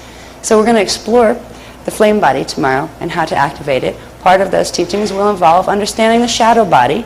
To understand the shadow body, you really need to understand the astral body and the radial body. So we're going to understand those parts of the anatomy, and then we'll be able to understand how to activate the flame body. We'll do the activations. We'll talk more on Sunday about the big stuff once we get the solution. Because this is why it surprises me that it came out this way, but I'm feeling I'm getting a little nudge to kind of like reveal the new stuff that would have been at the end, at the beginning. But there's a reason. We don't have to be afraid, and that's the stuff you'll learn tomorrow. About you have this wonderful flame body to walk around with that will create massive protection. And if it goes to a point where things don't go particularly well on a mass level, on May 27th, that flame body will allow you to be evac through a gate. Most things on the planet, if they can't hold D12 frequency, at least momentarily, 12-strand activation, can't go through an inner earth gate because the template would implode. That means most biological life forms are stuck here if anything goes wrong. With the flame body activations, that changes. And the more of us that activate our flame bodies, the more that will spread through the tribal shield and offer the same opportunity of frequency to people we'll never meet that have the ability to hold that frequency. We will help it to activate for them too, and for the planet. So we'll learn how to do that tomorrow. Now, tonight, I'm thinking, I was going to do it. I'm trying to think. There is a set of activations that are actually precursors to being able to use any of the flame body technologies. Many of you have probably had them already, which are the Emerald and Amethyst Awakening Masters Kundalini activations. All right. People who haven't had them, you do need to run them. And what we did in Phoenix was they actually had the whole group run through them again, even if you've had it, because it amplifies the fields and the shields enough to where the new higher frequency technologies that you'll be given with techniques 1 through 7, flame body techniques 1 through 7, it sets the ground for it. Now, we're not going to do that here. I'm just getting the guidance. We don't need to do that for people who have done them before. You can if you want to, but you don't need to. But we need to set a time aside, and I think it needs to be tomorrow morning. Everybody's too tired tonight. I can just feel it, the frequency. We oversaturated a bit. Tomorrow morning, for people who want to participate with this and want to go through the meditation session that will begin the first level of your shield activations, that will begin the first level of DNA template activations under the D12 Christos imprint, where you're running D12 subharmonics. We'll arrange for, we're starting the workshop at 10:30, right? Yeah. So about 9:30 it'd have to be, right? Yeah. I'm asking Mac back here if you're wondering who I'm looking at over your heads. Yeah, all right. Yeah, we're going to have it. I think you're going to run it, Matt? Is that all right for you? All right, speaker 3, Marianne Calloway, will be running it. How many people feel they need to do that? Okay. Okay, and again, anybody that wants the amplification of the activation that's had it before, you can do it again.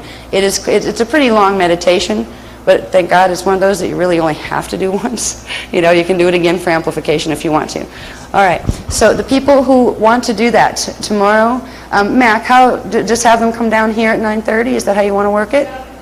Okay, you can meet Mac down here. Mac is Marianne Calloway. She's speaker number 3, Emerald Covenant speaker 3, and she will be running the Emerald and Amethyst Awakening preparatory exercises.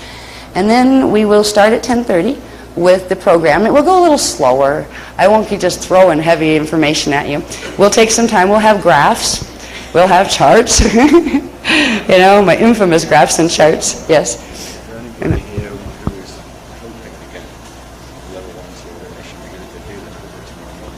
Okay, I'll let you talk to him about that in a sec then, okay? Okay. All right, so Az is going to talk to a little bit about anybody that wants ordinations, the Melchizedek ordinations 1 and 2. He's going to tell you some information on that. People that are newcomers to this, just so you know, an ordination is not any value you're taking to us. In fact, I will let somebody else do that speech because I'm really tired of giving that speech. Ordination is not being zapped into a cult, all right? It's our assistance with your avatar shoots a bit of frequency down through our field because we're already activated. It grounds a spark of your avatar's energy, and we transmit it back to you to help activate your shield faster. That is a Melchizedek cloister ordination. You take a promise at level 3 ordination. You take a promise or a vow to your own Christos self, not to any mumbo-jumbo name in the sky, not to us, not to Azurite Press or Azurite Temple or the Iani or anything. It's a promise you make between you and yourself. And I want the new people to know this because it's not like, we collect little priests, and run them around on strings. Not like that. But it is just simply a service that those of us who have received those ordinations from the Iani that allowed us to carry the frequencies, to do this and to translate the information on the plates, we were asked to offer that service to the other beings and their avatars who might want to have the same. It's a way to expedite the activation of your template on a base 12 imprint. Now, if you go with an Alpha Omega order Melchizedek, you will be getting a very different type of ordination, just so you know. If you've happened to have the misfortune of unknowingly being a part of that type of thing at any time, this type of frequency where you're running base 12, your own divine blueprint, will clear that. So you're not permanently zapped or anything. But those kind of ordinations run by the ones who are working the Metatronic code are specifically to activate progressively more amounts of the blue sword currents in your body. Ours does the opposite. In fact, we don't give you currents. What they're actually doing is giving you currents from their own bodies that are running from the black hole matrix. What we do is simply receive a spark of frequency, D12 frequency, from your own Christos. Not somebody else's, not some unnamed Christos in the sky, but your particular avatar level of consciousness consciously sends a spark. And if you're not ready for it, the avatar will say, no, not now.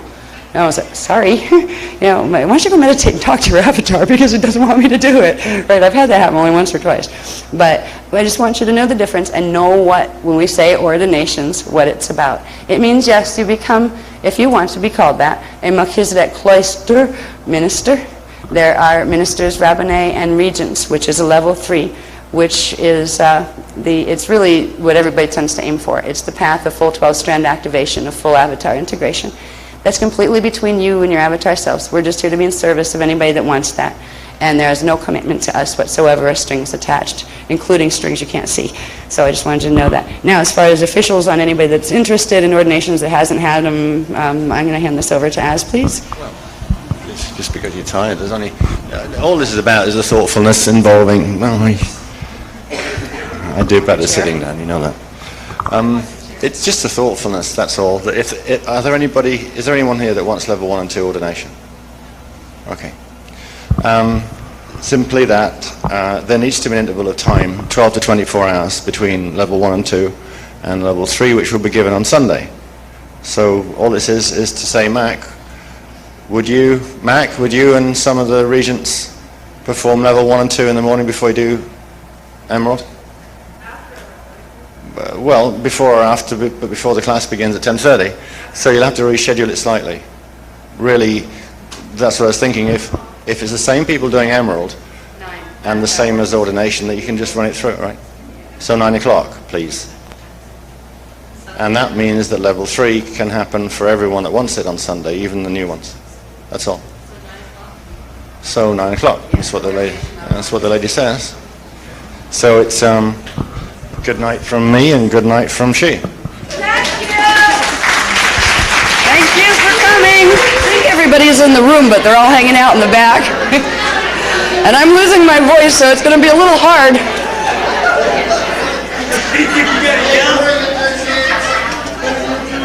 They're starting to say, okay.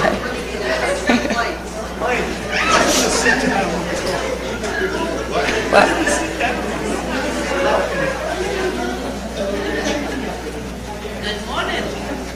Good morning. Thank you. I hope everyone had a good night's sleep. Have some strange dreams, perhaps. Pardon my bit raspy voice this morning. My cold thing is kicking back in, but I'm still going. I've done workshops sounding like frogs before, like a frog before. Remember when we went to Egypt and we were doing literally the workshops on site, and the climate, it just did something to my voice, and I literally was like this the whole time. It's really strange. So I keep going anyway, so if it doesn't bother you, it won't bother me. Well, today we have a lot of material to cover. And because it's again, as usual, a mixed audience with people with varying levels of familiarity with the work, I try to sequence how the material is presented a little different for whatever group that I'm presenting to try to accommodate just the feeling of where I think I can make the frequency bridge of understanding. Because when we understand something or don't understand something, it has to do with frequency. All right, everything is energy. Everything is light or patterns of light and sound. So when we speak with each other, what's actually conveying, more than the words, what's actually conveying the understanding is the vibration behind the words. Our templates are talking to each other, and the outside expression of that are the words that come out our mouth. So I try to find a sequence of the words and the pictures that go with them that will help each group of people we deal with. Like I talked about that Indian rug last night, where it's a little different weaving for every group. With this group, I decided that because there's some new people, and rumor has it there's about 12 from what I hear. Only one person raised their hand last night, but that's okay. Now, with new people, it can be, the information can be overwhelming, particularly when we start at the end of the workshop like we did last night and reveal some of the big scary stuff. It's not scary when you understand the stuff in between, which is where your power is and where your connection to Source is, because in that connection is where literally fearlessness comes from, where you realize you can walk anywhere and be fearless. And if you also realize there is a tangible reality to your direct connection to God, and it is a living presence that is within you, and the more of yourself you bring into awakeness in your body, the more you will feel that living presence of God within you. We have the Christos within ourselves and God within ourselves. And these are the teachings that Jesus originally taught, but he didn't make them up. Jesus wasn't the first that taught them. They were taught in Atlantis and Lemuria, way before that. They were taught in civilizations that there's not even legend left that they existed.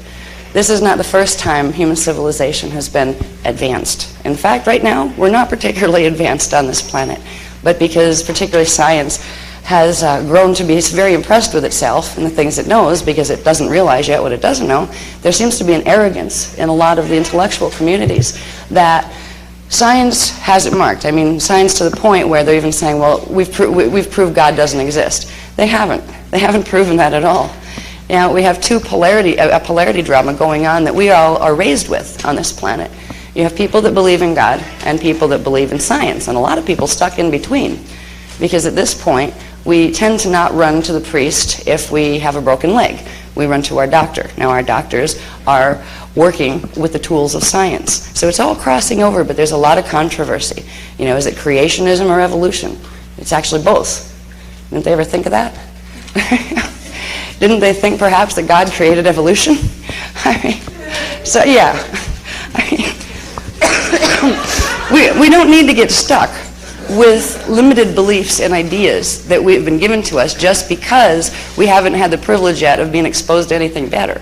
Our parents didn't know any better either. In fact, each generation, in a tiny, tiny way, has crawled out of the hole of darkness that started with the fall of Atlantis. Tomorrow we'll touch on the history a bit, but today I want to give you the most important part of the entire workshop, which is an understanding of the context, first of all, that all of this takes place within, where your context, how you fit into the world, how the world fits into the bigger things like the universe and the cosmos. So I've decided to combine some of the information that's in the Dance for Life and Love program that isn't in your book, but kind of like moving it in. It's actually in your book, but in consolidated form. All these little tiny diagrams were actually big diagrams that had to do with the other coursework from the Dance for programs. So we're going to expand on those a bit. The people who have been through the Dance for programs, they'll be familiar to you, but it doesn't hurt to hear it again, especially when we get to the echo maps of the God World Gates, because that is absolutely fascinating material and it usually boggles the mind the first 2 or 3 times through it. We're going to start with the context, which is structure, cosmic structure, cosmic order, and we're going to go through it pretty quickly. I'm not going to spend a million years on something called part of Chi, part of K, and part of Cum, that those who have been with us for a while are probably so sick of hearing that. Oh no, she's starting at the beginning. Yeah. Well, I kind of am, but it'll go really quick on that one. All right. What's interesting is we were given information in layers. It was like being given the first 4 letters of the alphabet, and then after that you were given 4 more. And then the first 4, you learn more about them by understanding the context once you see them in relation to the next 4. So progressively, the information over the last 4 years has been building. And we will start at the beginning today. We'll go rapidly through the beginning. This beginning information used to be workshop stuff that would take a whole workshop to present. Now I tend to get on a roll, and it just kind of goes really quick. What I want to get you through is understanding first base 15-dimensional structure, which isn't that hard to understand. We're going to go through a few graphs that will get you, the new people caught up very quickly. We're going to take that right into Stargate structure, which is the structure of the cosmic Cathara grid. And we're going to take that into the echo maps of the God World Gates. And the echo maps of the God world gates lead to something called the stairway to heaven, which is understanding, literally, the creation process, how we got here and where we need to go and how we get there. How do we get back to where we came from? The echo maps of the God world gates are Stargate maps. They are literally maps that are used, like we use geography maps here. They are the geography of the cosmic structure. And if you become a being who is capable of going through stargates, you better have a map, because you never know what place in space or time you're going to end up in if you don't. These echo maps begin to show us the structure of the interrelationship between stargates that are on this planet, then in our galaxy, then in our universe, and how they connect to other universes and into the cosmic stargate structure. And by the time we get to the top of the stargate structure, we get back to the heart of all things, the first creation point, which is a perpetual creation point. God didn't once upon a time have an idea to create the world, poof, made it, and then went away and did something else. Creation is continual. Linear time, which implies beginnings and endings, is a reality only when you're in a certain type of framework, and that's the framework of multidimensional spectrum. Once you get up and beyond that to the original place of creation, things like space and time are actually understood conceptually, but they are not experienced as direct realities. The creation point, the beginning and the ending, is always there. It is always present, but we perceive it in pieces when we are ensconced in linear time. Our DNA actually does it. The DNA template.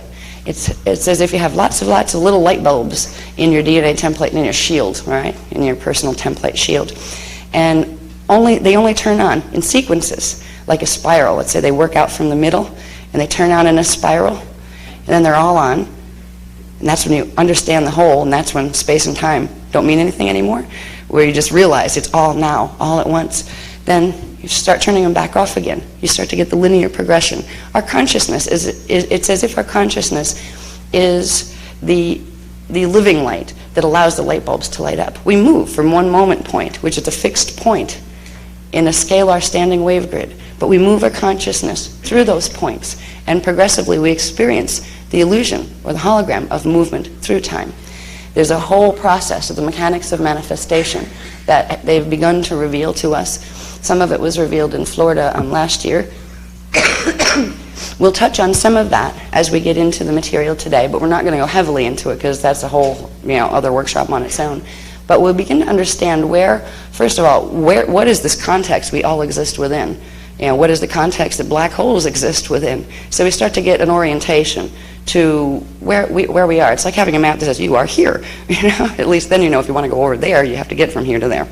So we're going to see where we are, how those structures are connected, and then we're going to go into anatomy, which is absolutely essential. If we're going to reclaim our ancient heritage, which also included the knowledge of how the universe worked, how stargates worked, and how our bodies worked, we need to understand and remember our body parts. Right now we see the body parts that are on the outside, but we've forgotten what's on the inside and what actually creates the one on the outside.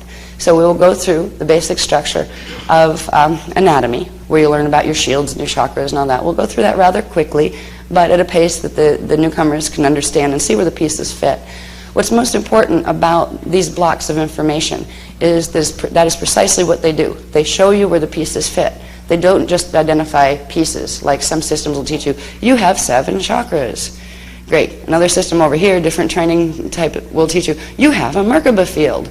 Another one will teach you, you have axiotonal lines. And you go, great, I have all this stuff. Where is it? How is it interrelated? You will learn how these things are interrelated. You will learn where the words Kundalini fit in and where the words that are bigger than Kundalini, like the Maharata currents and the Kirashe and the Kundare fit in. So it will give you a round-up picture of how the pieces fit together. And from there, when we go into shadow body, understanding what it is that we need to heal in ourselves in order to, first of all, reclaim our heritage, evolve more quickly, get our spirit back in our body, but second of all, to prepare ourselves for the times that are coming on this planet so we can be helpful to the planet and to ourselves instead of feeling overwhelmed and overrun by the mass drama that's going to be unfolding. So we'll start with a basic thing. This is, by the way, and for people who don't know it, this is called the Akasha. This is a symbol code. We use symbol codes in the work that we do. That is a mathematical program. It is a multi-dimensional mathematical program. When we see anything out here that you look at, it could be a symbol on a page, it can be another person, it could be yourself in the mirror. Everything out here is a holographic projection. And your being, your consciousness is like the light bulb that projects through a film. And that film strip is your shield and your DNA template. So we actually see our hologram out here because of what's held within our shield and our template. This gives us huge power to change what we see out here, by the way, once we start to understand how it works. When we are working with any symbols like this, that we are working with mathematical programs that turn on certain parts of our shields and affect the DNA and our perceptual ability. There are certain power symbols or key symbols, the very ancient symbols that they're called Eka and Veka codes.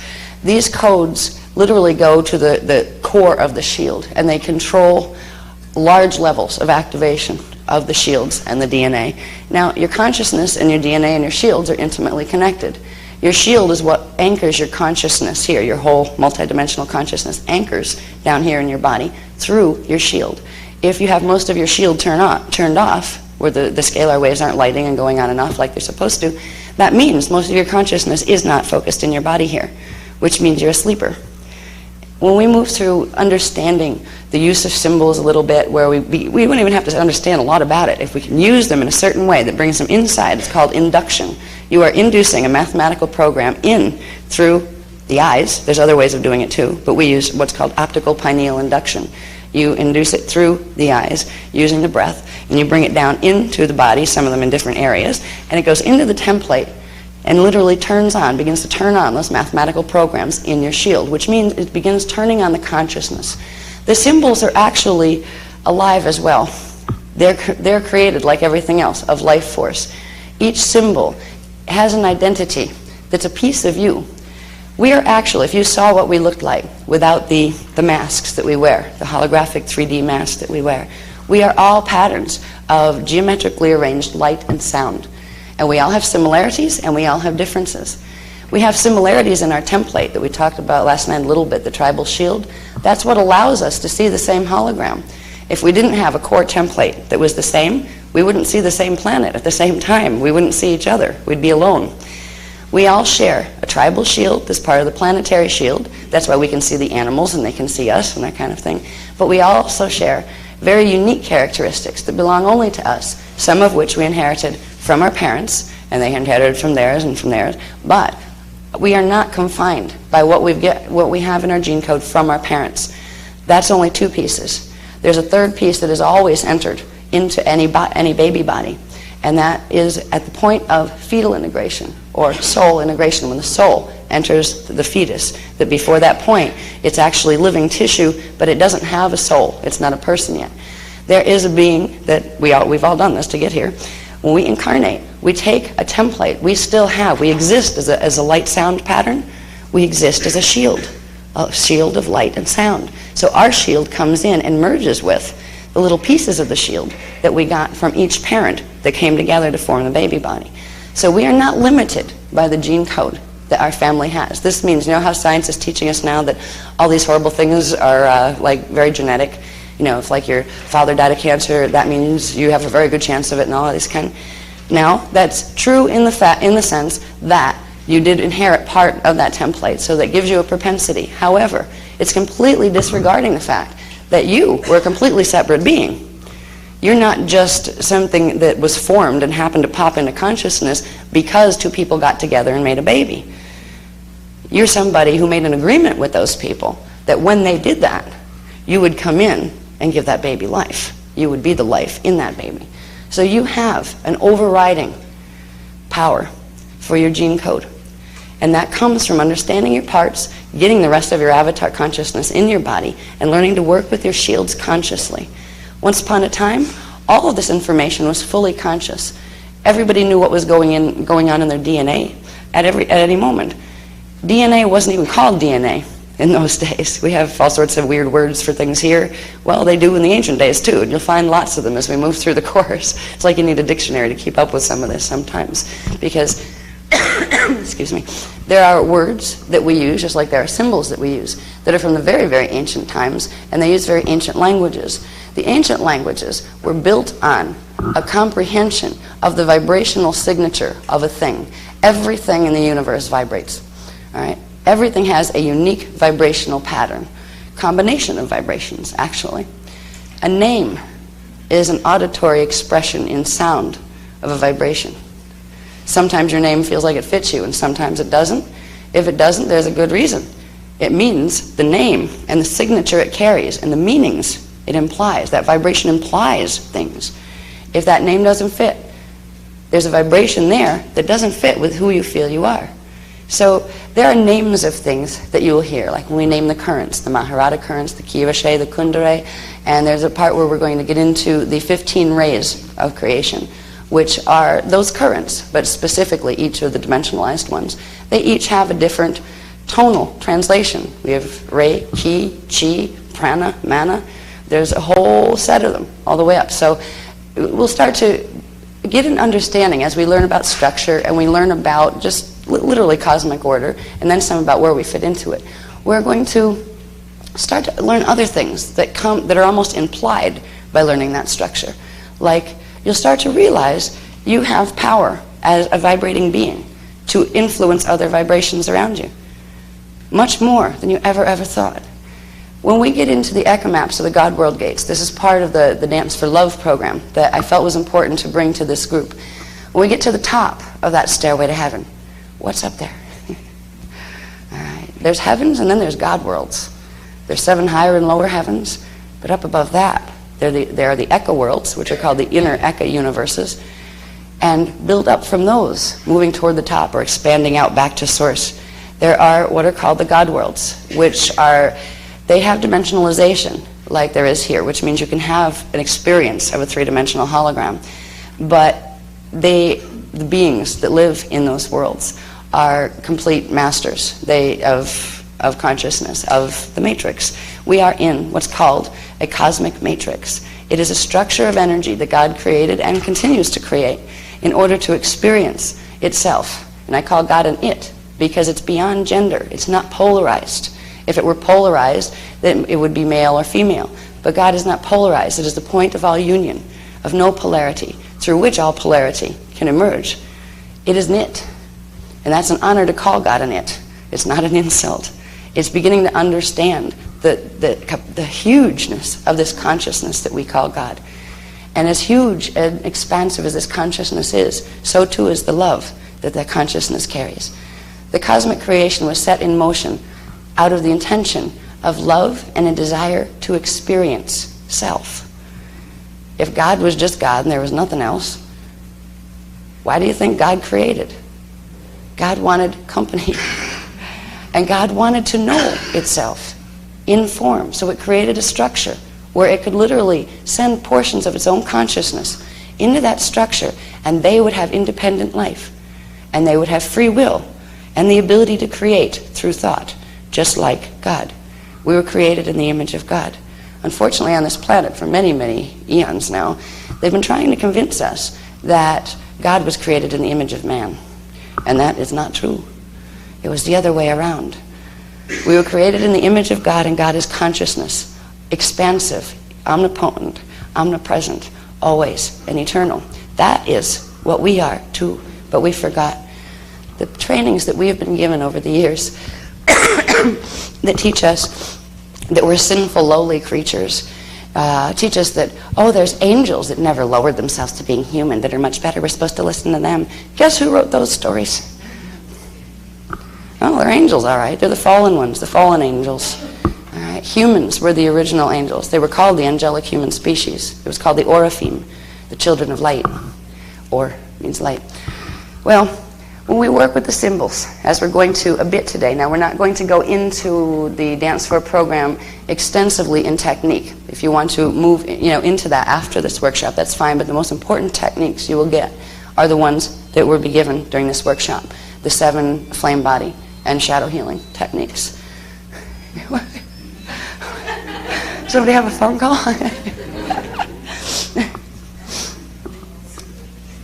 People who are interested in continuing with the work, we do have the Dance for program, as I said, from the Phoenix workshop. They're going to be the best tapes to learn it, and you would get a book with it. It's this book. I'm going to be working pieces out of this book this time, but that's the handbook now that goes with the Dance for programs. We won't get into using what are called VECA codes. Now there's a bunch of them. There's 12 VECA codes that we've been learning how to use. All of these things talk to the shield. All right, they're activating different parts in your shield. When I talk about the shield, I'm specifically referring to your Maharik shield, which is the 12-dimensional portion of your shield. It holds all of the other coding, all the way down to dimension 1 in your body. We work with the Maharik shield with something called VECA codes and ECA codes. The only one we're going to work with here is the ECA code, the Akasha, because the Akasha is a main control symbol. And I'll show you as we go through the Stairway to Heaven what it begins to activate and open in the body. It helps to understand where the geography is, so you understand.